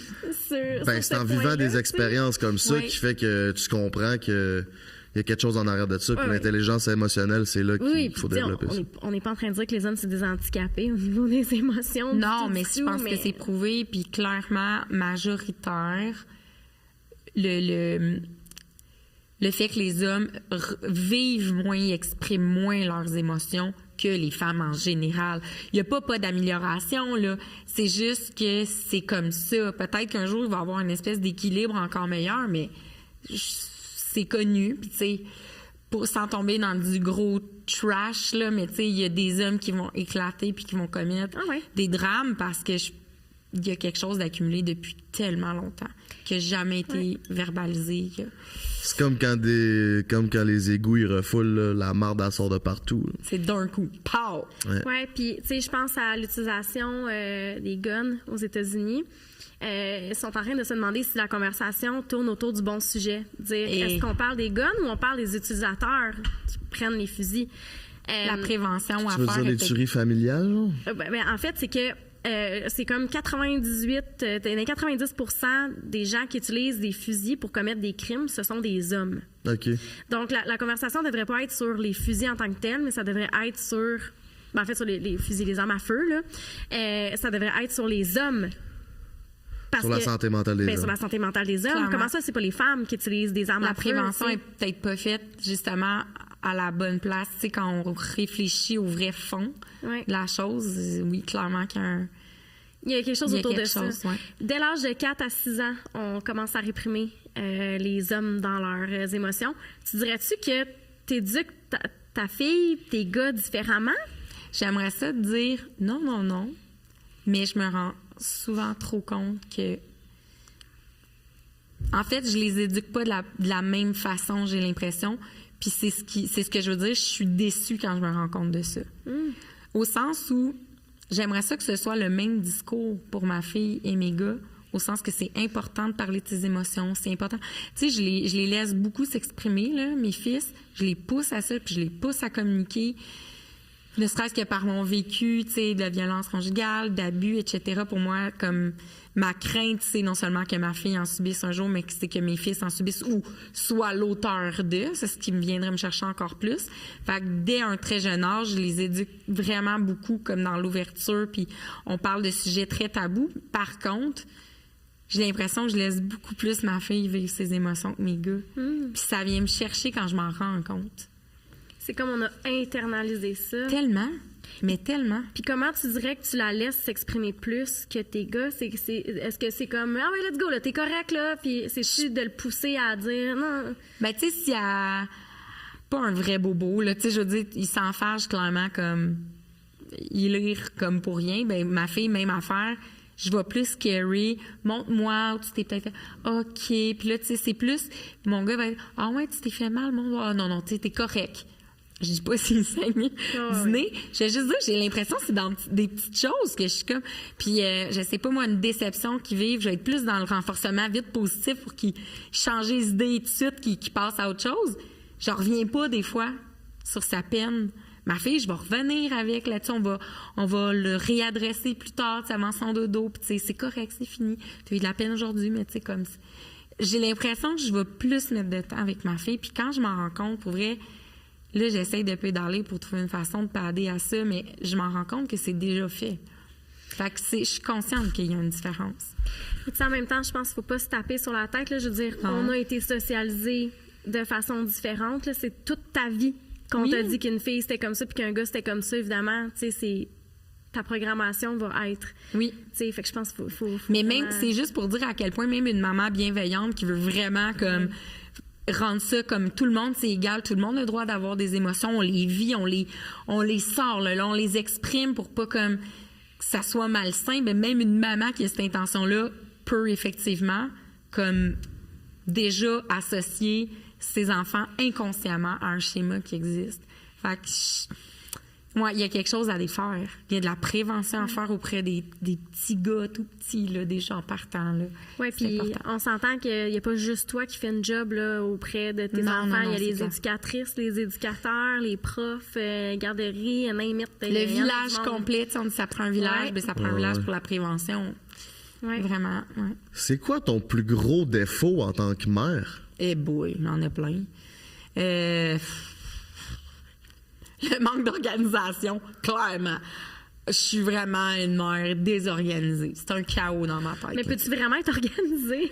Je pense que je pourrais l'être, mais c'est clairement pas en moi. Puis je suis un peu la mère ingrate, là, tu sais. Au sens, je fais des lunchs nice à mes enfants. Je suis la maman ben trop à fond dans la thématique. Je t'aime. J'ai plein de belles qualités, mais clairement que j'ai plein de défauts aussi, là. Tu sais, comme... c'est ça. Je manque d'organisation. Clairement que le lavage est loin d'être à la coche chez nous. Il y a des fois qu'on va annuler telle affaire. Ah oui, je fais des petits mensonges à mes enfants. Ça, c'est un de mes gros défauts. Mettons, on devait aller avoir telle activité, puis honnêtement, ce jour-là, ça marche pas, là. J'ai clairement pas le jus, là. Ah, c'est annulé. Okay. J'ai reçu un courriel, là, il vient de me le dire, c'est annulé. On devait aller manger à telle place. Ah, il est fermé. Resto est fermé. Genre, Pandémie. ça, j'en fais ça de ça. C'est là, pour l'instant, ça passe, fait que j'en profite. Profite-en, ouais, c'est ça. Ouais, ça, c'est... Je fais des petits mensonges. Je suis pas organisée, là. Je suis pas organisée, c'est n'importe quoi. Je dois les stresser des fois, pour vrai. Puis ils sont bons, parce qu'ils suivent la cadence, mais maudit... Ah, 4, à un moment donné... 5, ouais. Je l'assume même pas, moi-même, encore, je me mélange. C'est vrai, mais tu sais, à vivre à beaucoup de monde de même dans la maison, à un moment donné, Non, je pense que je suis stressante. des imprévus. Ben là, il doit y avoir des imprévus solides, là. Oui, mais tu sais, comme, c'est ça, je pourrais le travailler comme... Il y a une routine le soir, mais comme une routine pas constante. C'est super, comme un peu controversé, là, comme... Il y a de quoi qui marche pas, là, tu sais... C'est ça. On essaye de se fier à ça. Une routine, c'est supposé être constant. Moi, ma routine n'est pas constante. Voyons ça comme on veut, là. C'est ça. J'ai une routine pas constante.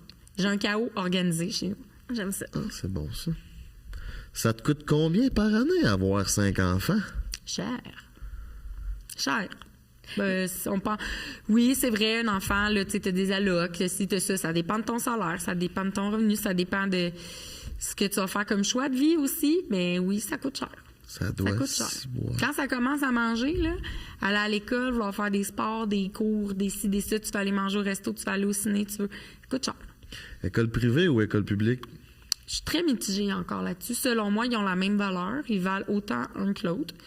Je pense que j'aurais peut-être, au niveau des caractères de mes enfants, selon leur personnalité que je dénote déjà d'un très jeune âge, il y en a un, mettons, lui, je serais comme je pense que ce serait au privé, juste pour qu'il y ait la vis un petit peu plus, vu qu'il y a des normes, des fois, à respecter. Encadré. L'encadrement qui peut être différent dans certaines écoles privées. Comme, mettons, ça mettrait toutes les chances de notre bord. Puis l'autre, comme, il pourrait aller n'importe où, genre, je sais qu'il va péter des scores, puis il va aimer, il va s'entourer d'amis, puis il a pas besoin de cette espèce de cadre-là parce qu'il l'a lui-même, il se l'impose. Tu sais, fait que je pense vraiment que c'est un choix de budget, de personnalité de votre enfant, puis de vos valeurs à vous. Moi, j'ai jamais été à l'école privée, je m'en suis bien sortie dans la vie. J'en ai vu dans les écoles privées qui ont pas nécessairement bien fini. Fait que, tu sais, je pense pas que c'est tant l'école, mais je pense qu'il faut vraiment choisir la bonne école en fonction de ton enfant. Tout simplement. Est-ce que tu as vu la saga avec Angela Price où elle met des crochets sur la porte de ses enfants? Non, j'en ai entendu parler par contre. OK, je voulais avoir ton avis là-dessus, mais... Je l'aurais pas fait. Pas comme ça. Par contre, pour avoir eu un enfant qui, jusqu'à l'âge de... mettons, là, dès qu'il peut marcher, jusqu'à 3 ans, mon fils Balzac faisait des fugues. Pendant la sieste, il pouvait clairement se lever, sortir de sa chambre, aller débarrer la porte avant et sortir à l'extérieur. Genre, j'ai déjà regardé par la fenêtre et il était en pull-ups sur le terrain, Dieu du ciel merci, en pull-ups dans la neige. Lui, il était dehors, il chillait. Lui, il pouvait partir, marcher et vagabonder. Là. Mon enfant sortait. On s'entend-tu qu'avec la gang que j'ai, l'organisation, je ne pouvais pas 2 fois par jour m'asseoir sur le bord de sa porte de chambre puis attendre pendant 1h30 que sa sieste finisse. Fait que, tu sais, honnêtement, la fois que j'ai vu que si je mettais un petit lock pendant sa sieste, juste le temps, mettons que j'étais dans la cuisine, je faisais à manger. Pour ta sécurité, la sécurité de ton enfant. Pas parce que je le mettais en punition, parce que pendant qu'il dormait, je voulais juste pas qu'il se pousse. C'est sûr que ça me rassurait. Là, un moment donné, il est devenu grave, puis quand je l'entendais cogner, je suis là, OK, non, là, c'est rendu trop, parce que là, il s'en rend compte. Tu sais, quand je peux aller l'ouvrir avant même qu'il se réveille, parce que là, j'étais comme, OK, ça fait 1h30, il va se réveiller bientôt. J'étais comme, s'il y a de quoi, l'urgence, il est pas pris. Mais tu sais, du moment où il a commencé à se réveiller plus à la même heure, c'était plus pareil. J'avais un petit stress. Il arrive un feu, quelque chose, il est jamais là, je trouvais ça moins hot. Je l'aurais pas fait de la façon dont on le fait. Je suis qui, moi, comme mère, pour aller donner de la merde? Je suis pas mieux qu'une autre. Fait que je vais pas faire ma fraîche puis cracher en l'air. Parce qu'il y a bien des affaires qu'elle ferait peut-être pas, que moi, je fais comme mère, puis ça la rejoint moins. Si elle l'a fait, elle a peut-être ses raisons dans le contexte où elle l'a fait. Ce que j'excuse toutes les conséquences qu'ils peuvent avoir après ça autour de ça, ben moi, j'adore peut-être pas à ça, par contre. Mais je suis pas la mère qui va aller cracher sur une autre. Eh ben non.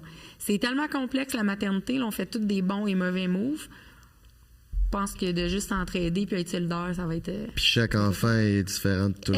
Tout fait que... La réalité, la façon dont la maison des autres est faite, t'es pas dedans, je sais pas, là. Il y a quelque chose qui nous regarde pas, je trouve, d'aller dire un commentaire négatif sur la façon dont... Tu sais, je te dis pas des événements traumatiques comme la petite fille de Granby, une couple d'années, qui est décédée comme morte de martyrisée, là. Comme il y a des limites. Mais comme je dis, je suis qui pour moi cracher sur une maman, genre Angela, qui a fait les choses de la façon dont elle a fait. On n'a pas beaucoup parlé. Je fais un changement de sujet drastique. À quel point c'est important pour toi de pas que porter le chapeau de maman et de te réaliser en tant que femme en dehors de ce rôle-là? C'est essentiel. Essentiel. Puis quand je suis tombée enceinte la première fois, puis là, je voulais donc ce bébé-là, la première chose que j'ai dit à une de mes amies, j'ai annoncé que je suis enceinte, puis j'ai dit « Mais inquiète-toi pas, je vais porter des talons rouges quand elle fait ma grossesse, puis je vais quand même aller au gym. » J'ai été chanceuse, j'ai eu une grossesse très facile, ça s'est bien passé. C'était important pour moi qu'elle allait au gym puis qu'elle aimait ça mettre des fois des talons hauts, de continuer à être ça pareil. Ouais. Puis c'était con parce que c'était une image, mais j'avais besoin de ça. Bon, la grossesse, où mes pieds sont devenus genre des tuyaux de poils là, à la fin parce que j'étais au mois d'août puis j'étais enflée comme mille, j'aurais peut-être fait vacher les talons hauts. Mais c'était important pour moi, une journée que je me sentais pas à mon top, de m'arranger, de me trouver belle, de continuer de faire des activités aussi une fois que j'aurai mes enfants. Je vais aller au resto ce soir, il faudrait que je les amène. Je vais les amener, je vais les traîner avec moi un peu partout, je vais les habituer à avoir un rythme de vie actif. Je vais essayer le moins possible de m'empêcher de faire des choses en disant tout le temps, mais j'ai des enfants. Oui, mais non.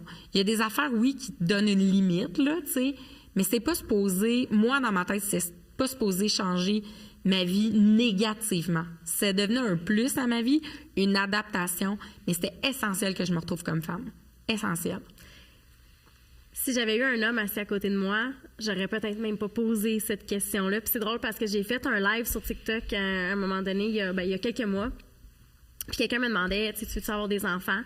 Puis je disais, oui, mais tu sais, là, je suis en train de bâtir ma carrière, puis j'ai l'impression que, tu sais, il faut que je mise là-dessus présentement, mais là, ma fertilité, tu sais, je suis comme un peu à... Oh ouais. Tu sais, je vais avoir 34, là, je veux dire, je suis encore fertile, là, most probably, mais... Ben, ils appellent ça, après 35, là, ils appellent ça des grossesses gériatriques. Oui. À quel point je suis intense. Oui, ben oui, là, tu sais, moi, je vais faire une pétition pour qu'on change ce terme-là. Absolument. Mais je veux dire, avant, à 30 ans, c'est une grossesse gériatrique. Tu sais, je veux dire, on évolue, là. Tu sais, 30 is the new 20, là. Exact.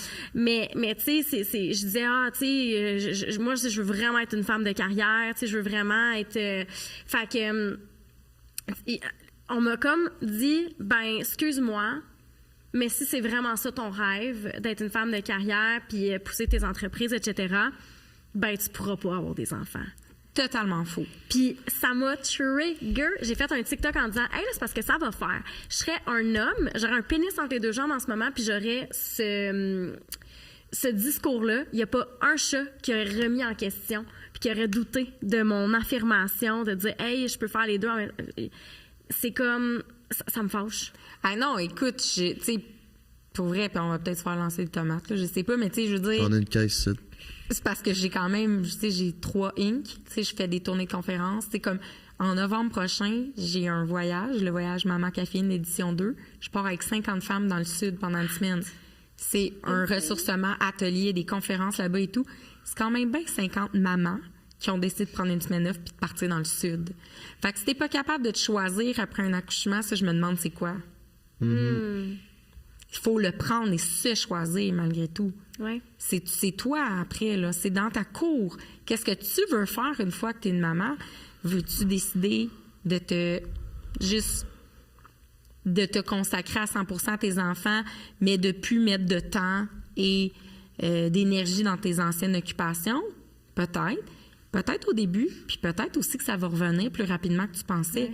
Faut pas perdre de vue que les hormones, il peut y avoir une dépression, il peut y avoir plein de choses qui arrivent, puis c'est correct. Mais il est toujours possible de se retrouver comme femme. Oui. Tu sais, quand c'est pas quelque chose d'externe comme la santé mentale, exemple, c'est toujours possible. Tu peux être une femme de carrière puis avoir des enfants. C'est possible à 100 millions de %. De se réaliser, tu sais. Puis je pense que c'est là...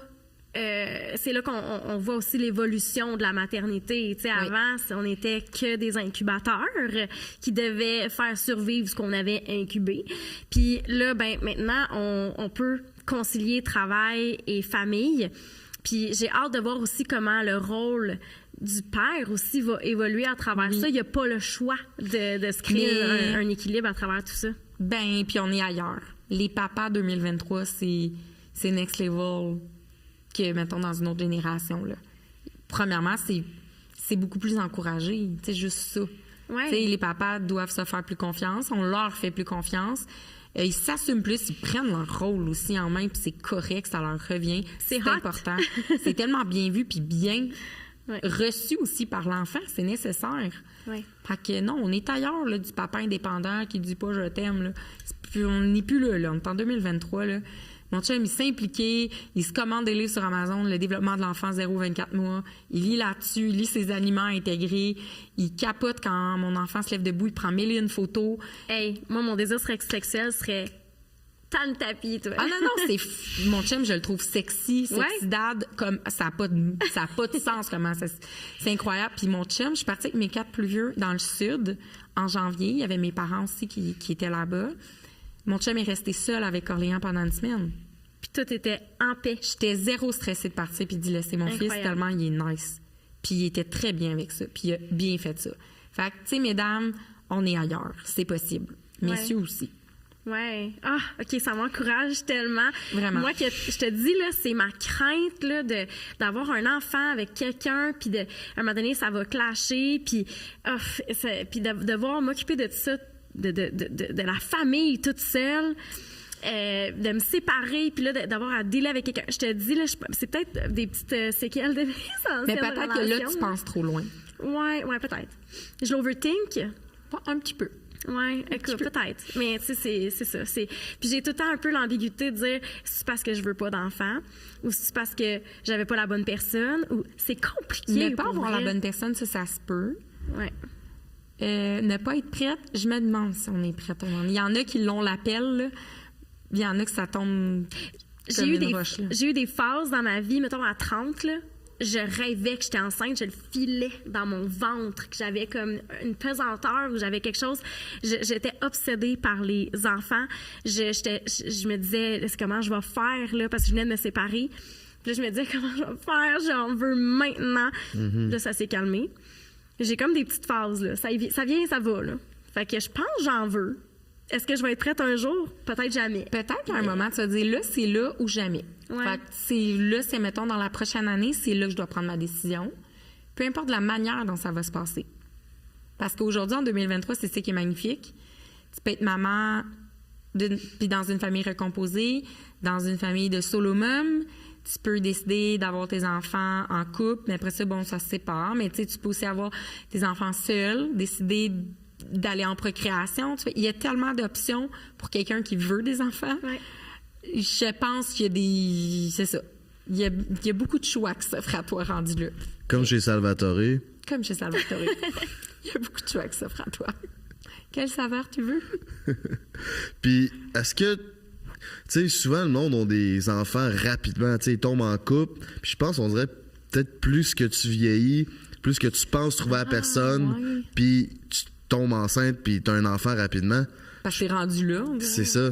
Mais est-ce vraiment la bonne affaire, selon ça vous? me fait peur.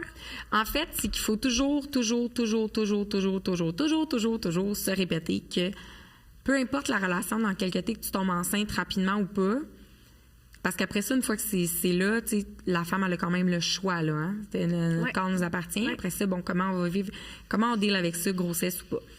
Par contre, un enfant, ça ne va jamais venir sauver un couple. Ça ne doit jamais servir d'accessoire à un couple. Ça ne va jamais relancer la flamme d'un couple. Un enfant n'a pas ce rôle-là avant même d'être au monde. Ce n'est pas accessoire. Un enfant, quand ça naît, c'est là pour la vie. Ça devient un futur citoyen. Tu dois élever cet enfant-là à devenir un adulte équilibré. Juste vous dire, c'est fucking gros comme job, là, que t'as comme parent. Fait que si tu penses que ça va être donc bien cute, que vous allez fusionner ton chum pis toi, puis que ça va être... C'est pas ça. Vous allez vivre ça amplifie les problèmes. Vous allez vivre le manque de sommeil, les stress, le partage des tâches. Puis je dis pas que ça va être lettre. Je dis juste que pensez pas que c'est ça qui va vous mettre en lune de miel. Il y en a des couples que ça les rapproche beaucoup parce qu'ils vivent ça ensemble en fusion, puis ils se découvrent comme parents, comme « wow, ma blonde, depuis que je la vois, ma mère ». Oui, mais il faut pas se fier là-dessus. Vraiment pas. Puis encore moins quand un couple va pas bien, faut pas comme utiliser ça pour penser que ça va ramener un couple. Puis tu sais pas l'enfant que tu vas avoir, tu sais pas les défis qui vont se présenter à toi et tout ça. Donc, non, bon, méchant bon point. Fait que pas attendre nécessairement... je sais pas si on peut attendre d'être prête comme c'est pas écrit genre avec une confirmation par courriel. Ouais. Sauf que de pas utiliser ça quand t'es comme OK, mais qu'est-ce qui pourrait nous rapprocher ou qu'est-ce qui pourrait... Là, je suis rendue à 35 ans, lui, il va avoir... Là, on le fait dessus, on se pose des questions sur nous deux depuis genre 1 an, puis non. C'est pas supposé donner, genre, là, ça passe ou ça casse un enfant, là. Vraiment pas. Y a-tu un délai de temps dans la relation où ce que tu dis, OK, après 2-3 ans, mettons, cette personne-là, je peux la connaître comme réellement? Parce que, tu sais, je sais qu'après 1 an, c'est comme la lune de miel, là, tu sais, tu commences à tomber dans tes vrais patterns. Tu sais, essentiellement, là, si on retourne là, à la base de la vie, l'amour là, chimique, c'est fait pour qu'on s'accouple, pour la survie de l'espèce. Fait que toutes les hormones, c'est pour ça qu'on a bien plus envie de faire du sexe dans les premiers temps d'une relation, parce que c'est comme, c'est essentialiste, là, c'est essentiel pour nous de se reproduire. Moi, c'est tout le temps. Au début d'une relation? Même après, ouais, mais regarde, c'est pas tout le monde. Ben pas moi, tout le monde, mettez-vous pas cette pression-là. Non, c'est ça. C'est vraiment pas le cas pour tout le monde. Fait que, mais c'est vraiment... On a un pic, là. On a des hormones, plein de dopamine, oxytocine, sérotonine, name it. Tout est là pour que tu aies envie de fusionner avec l'autre personne. Puis c'est juste assez long pour mettre au monde l'enfant puis le starter. Puis c'est pour ça qu'il y a plein de gens, justement, qui se séparent après cette phase-là, parce que là, c'est comme la chimie est plus là. Puis l'amour, c'est pas de la passion, c'est de la compassion. Ouais. Puis c'est ça qu'il faut que tu bâtisses avec ta partenaire pour être capable de subsister en tant que couple. Oui. Mais c'est quoi la question du début? Le temps avant de connaître vraiment quelqu'un. Fait que le temps avant de connaître vraiment quelqu'un, je veux dire, tu vas faire quoi? Tu vas te demander si t'as encore ta sérotonine, ta dopamine. Il n'y a pas de temps. Puis même si ça fait 10 ans que tu es avec quelqu'un, demain matin, tu te fais mettre dehors, tu as une nouvelle job, tu retournes à l'école, tu t'évolues constamment. Ouais. Fait qu'il y en a pas de temps. Et il y en a qui ont des enfants après 2 mois, sont ensemble toute leur vie. Il y en a qui ont des enfants après 12 ans, ils ont le kid, ça fait 2 semaines qu'ils ont le kid, ils se séparent. Mm-hmm. Oui. Puis en fait, c'est que tu peux connaître l'autre, mais j'ai juste l'exemple d'une amie en ce moment, qui ça fait 20 ans, elle était mariée, du jour au lendemain, bon, il y a ça que là, il part avec une autre. Elle est comme, OK, ben, elle dit, je peux pas croire que pendant 20 ans, là, elle connaissait plus avec elle. Ouais. Là, elle dit, je peux pas croire que je le connaissais pas de même. Fait à quel point on connaît vraiment quelqu'un?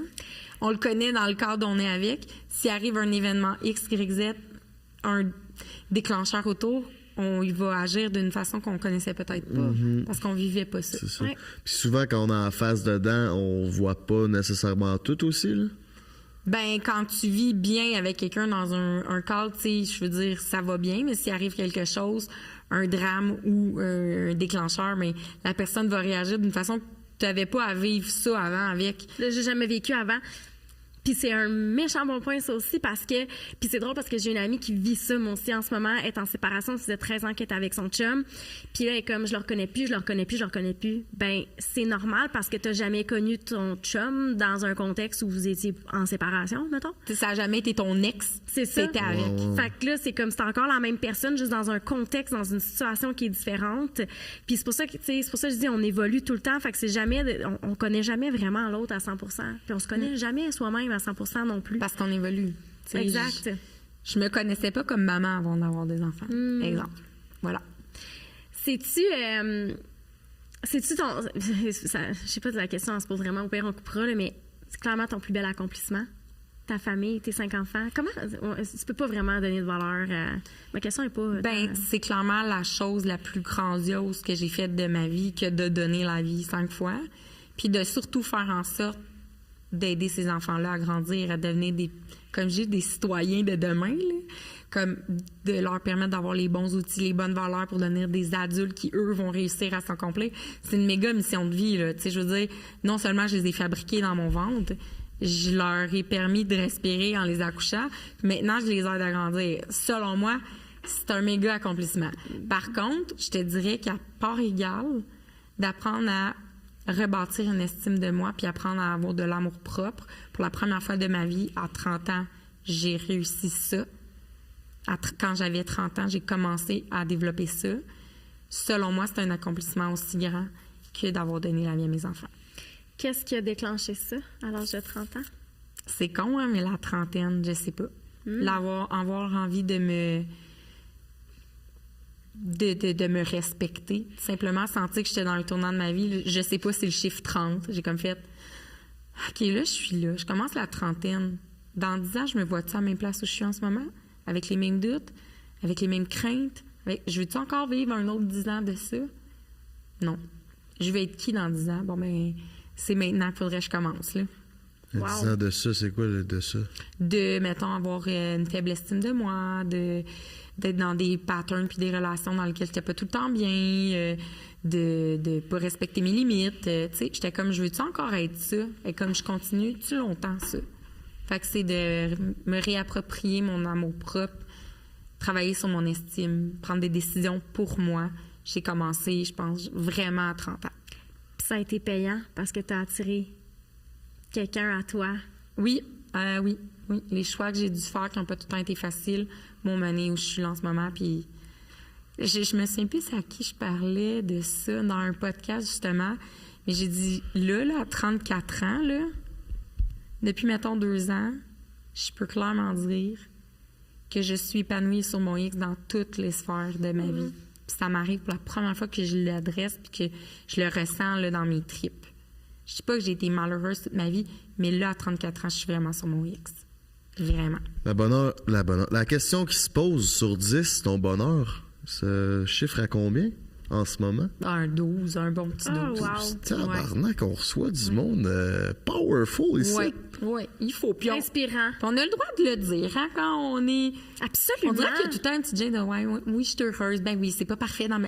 Non, si je suis heureuse, je suis heureuse. Certain, hey, on te le souhaite. Tu me donnes le goût d'être là, puis de... Mais je suis d'accord avec toi, je pense qu'à l'âge de 30, il y a de quoi qui se passe là, dans notre cerveau. Là. Ouais, moi aussi, à un moment donné, j'ai fait comme, garde, là, ça suffit. Là, être authentique avec moi-même, avec les autres, puis garde, it is what it is. Ouais, si ça passe pas, ben ça passe pas. J'ai tellement assumé plus d'affaires dans ma trentaine que je faisais tellement du struggle avec dans ma vingtaine. Ouais. Je sais pas s'il y a d'autres filles qui vont se reconnaître dans ça, mais mon Dieu, moins penser à ce que les autres vont penser de moi, moins stresser avec plusieurs choses.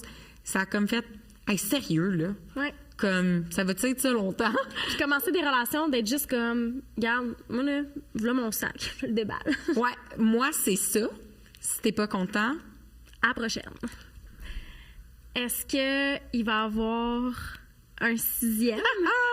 La question qui tue. J'étais enceinte du 5e, je me le faisais demander. C'est le dernier? C'est incroyable. La pression. Moi, j'étais genre, really? Comme ça va de soi que je vais en faire à l'infini, genre. Hey, ça me fait penser à quelque chose, OK? Puis je te coupe la parole, là, parce que je voulais qu'on en parle. OK. On peut voir ça rapidement, là. J'ai lu un article, tu sais, comme quand t'as pas montré le visage de ton enfant pendant 72 heures sur les réseaux, puis que hey, sérieux, là. Ça va être challengeant des fois, là, tu sais, de tout mettre de l'avant. Oui, surtout que là, en plus, parce que je respecte à 1 000 000 % les créatrices de contenu ou autres, les artistes qui mettent pas le visage de leur enfant. Moi, Maman Caffeine, c'est né de mon quotidien avec mes enfants. On les voyait déjà à la télé. Fait que pour vrai, moi, c'était correct. Là, j'assumais ça à 100 %. Puis je les laisse entrer dans mon intimité, ma maison. Mais justement, je vous donne du jus tellement à tous les jours. J'avais pas comme pour but de jamais le montrer. Mais ça me tentait, mettons, que mes enfants qui étaient chez leur père cette semaine-là, là, quand le moment où j'ai accouché puis qu'ils vont revenir le vendredi à la maison, comme j'aurais aimé ça, qu'ils voient leur petit frère avant Facebook. C'était, mettons, une des raisons. Comme... C'est un bon point. Puis là, je devais justifier ça parce que je mettais pas son visage. Puis je me faisais dire, entre autres, je peux pas croire qu'on te suit puis qu'on est là tous les jours puis que ça fait 9 mois que je suis ta grossesse puis tu peux même pas nous montrer son visage. Puis j'étais comme... Hey, j'étais triggered quand j'ai vu ça. Moi, là, j'étais dans les hormones. Je venais d'accoucher d'un bébé. Il était en photothérapie en plus à l'hôpital. On n'était même pas retourné à la maison. J'étais fresh, là, j'avais encore la serviette sanitaire, là, de te donner une idée, là. J'étais pas... c'est ça. Fait que... moi, j'ai vu ça, j'ai fait... les gens, des fois, là, sont intrusifs. Mais il y a eu tellement de beaux commentaires puis de gens qui en revenaient pas, qui venaient me dire « Hey, non, sérieux, écoute pas ça » pis tout. Mais j'ai eu beaucoup plus de messages que ce que je pensais qui pourrait m'arriver, de gens qui étaient outrés que je montre pas le visage. Mais bon, de toute façon, tout le monde le voit, là, Orléans, puis je suis donc bien fière de le montrer. Fait que ça me dérange pas, mais c'est juste pour dire comme à quel point j'ai dealé avec ça 72 heures de temps. Je veux pas imaginer ceux qui les montrent jamais. À quel point ils se font gosser. Là. Quel impact que ça a sur tes enfants d'être vus et reconnus de même? Ils sont pas tant parlés. Pour vrai, je suis peut-être chanceuse, tu sais, je suis en banlieue puis tout, puis il y a des gens qui les reconnaissent, clairement, on voit qu'ils les reconnaissent, mais il n'y a jamais personne qui a approché mes enfants négativement ou autre. Ça a tout le temps été super respectueux. Je pense que je mets bien ma limite aussi quand je sors quelque part avec mes enfants. Pour eux, je pense qu'ils voient vraiment ça. Mes enfants sont super sociables. Fait que quand ils se font approcher, ils ont le goût de jaser aux gens. Fait que pour vrai, l'impact, il est correct, il est positif en ce moment.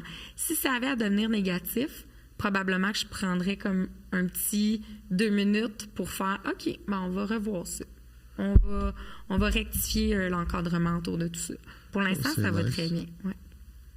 Fait que le 6e? Oui, parce qu'on a laissé planer un doute.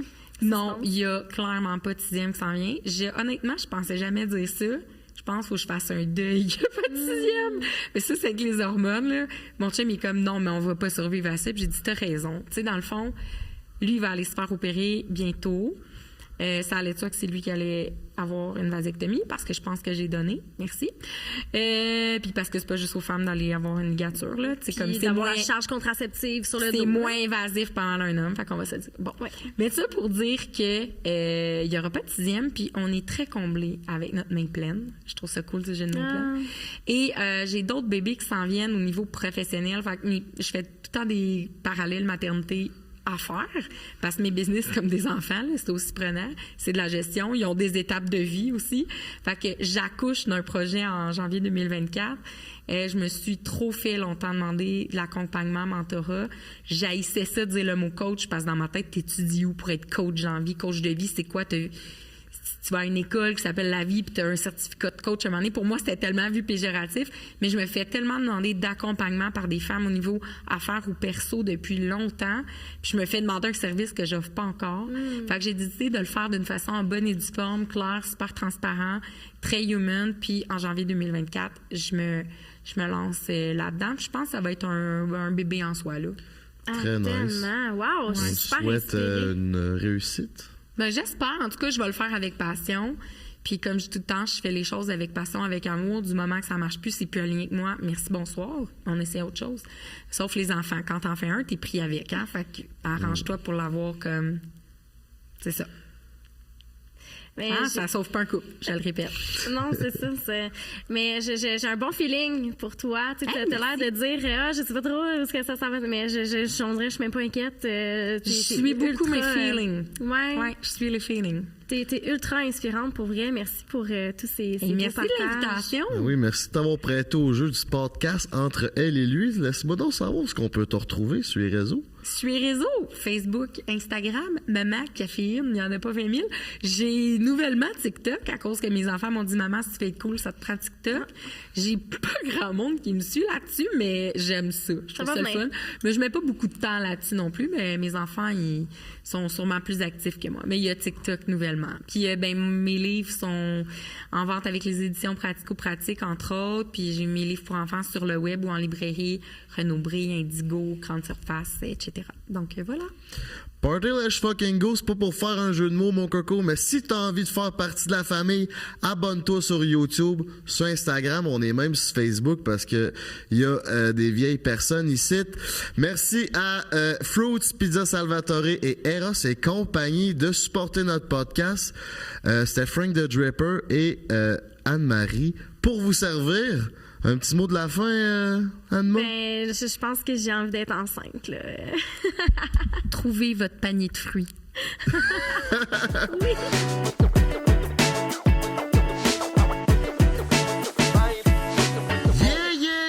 On est maintenant rendu au segment, votre segment préféré, le segment à cœur ouvert présenté par Eros et compagnie, baby!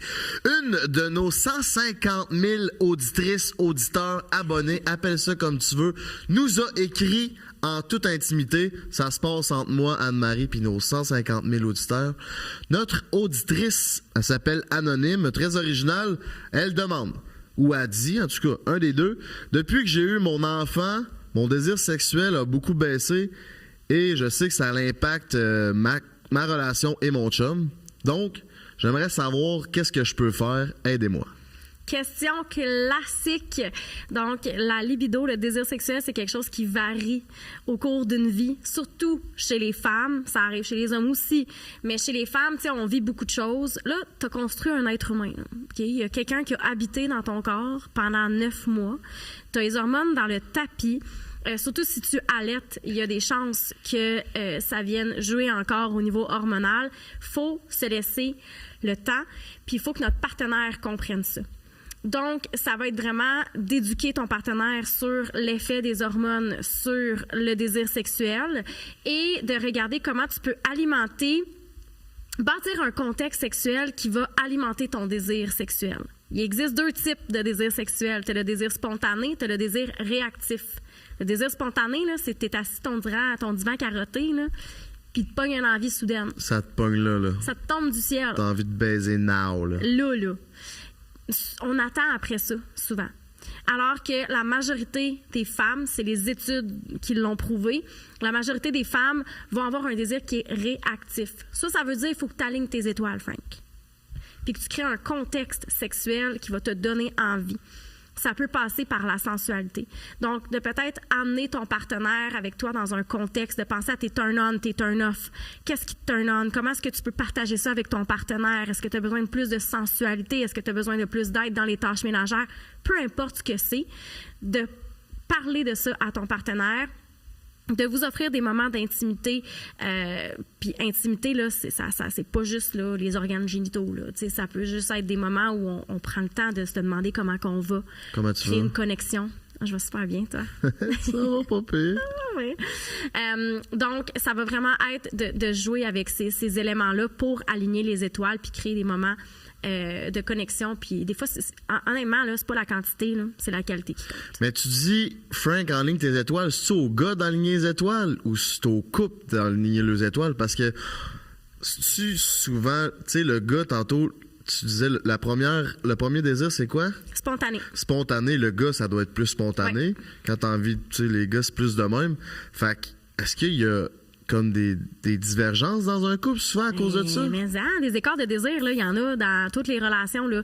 C'est quoi les chances que tu rencontres quelqu'un avec qui tu as le même niveau de désir tout le temps puis tu as toujours tout le temps envie d'avoir du sexe en même temps? Ça n'existe pas, là. Puis est-ce que si une femme est comblée dans son désir qui est désir réactif, elle va être plus portée à aller combler l'homme dans son désir sexuel, dans son désir spontané? Ouais. C'est possible. En fait, ça serait pas une question d'être comblé dans son désir, mais plus dans sa satisfaction sexuelle. Okay. Parce qu'évidemment, plus tu es satisfaite sexuellement, plus tu vas avoir envie de recommencer. Mais ça veut pas dire que parce que votre partenaire a pas envie, qu'il n'est pas satisfait, là. C'est un facteur qui influence, mais c'est pas nécessairement la vérité absolue. Mais effectivement, si je te demande sur 10, tu es satisfaite comment? Si tu me réponds 8, puis je te dis, OK, comment tu fais pour te rendre à 10, puis que tu te rends compte que finalement, il y a bien des affaires qui manquent, puis finalement, tu es peut-être à 4, il y a un travail à faire, mais pas juste de la part de ta partenaire. Il y a un travail, toi aussi, là. Essayer de trouver qu'est-ce qui fonctionne pas. Après une grossesse, il faut que tu redécouvres ton corps. Prends ça comme un terrain de jeu.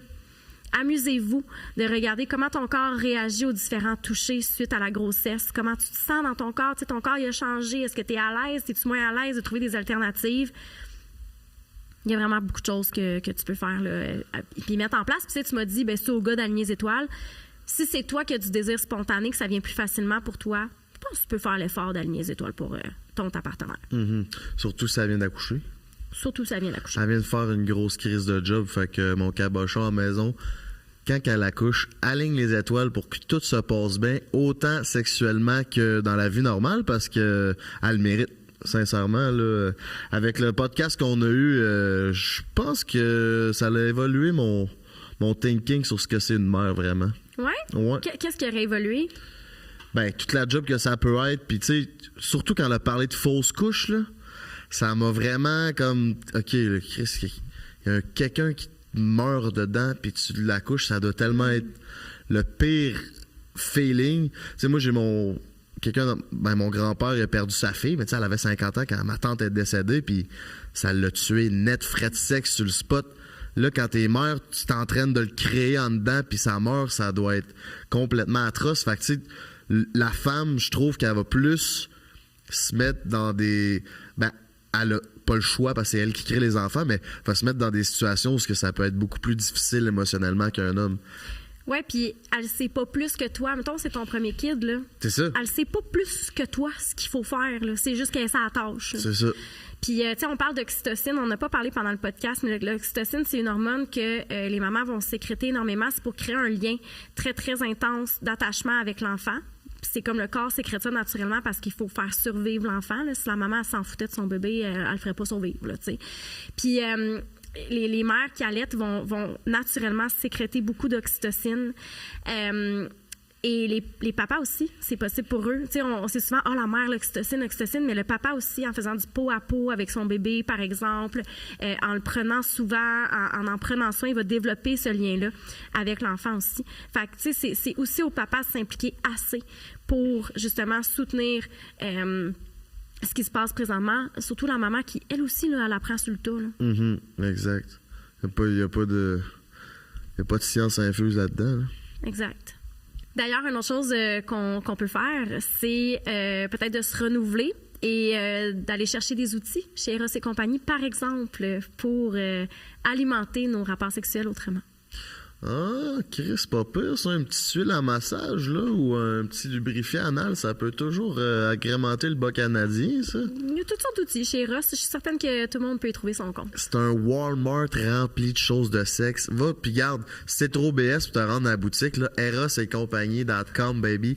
Il y a tout ce qu'il faut, puis il te le ship direct à la maison. Mais fait que... si t'as pas le temps parce que t'as des kids à la maison, Post Canada va s'en charger. Man. Un gros merci à Eros, Fruits et Pizza Salvatore. Si c'est pas fait, abonne-toi, mon coco. Un gros merci Anne-Marie de t'avoir prêté au jeu dans notre podcast, en fait. On se retrouve pour une prochaine épisode à la semaine prochaine. Peace! À bientôt!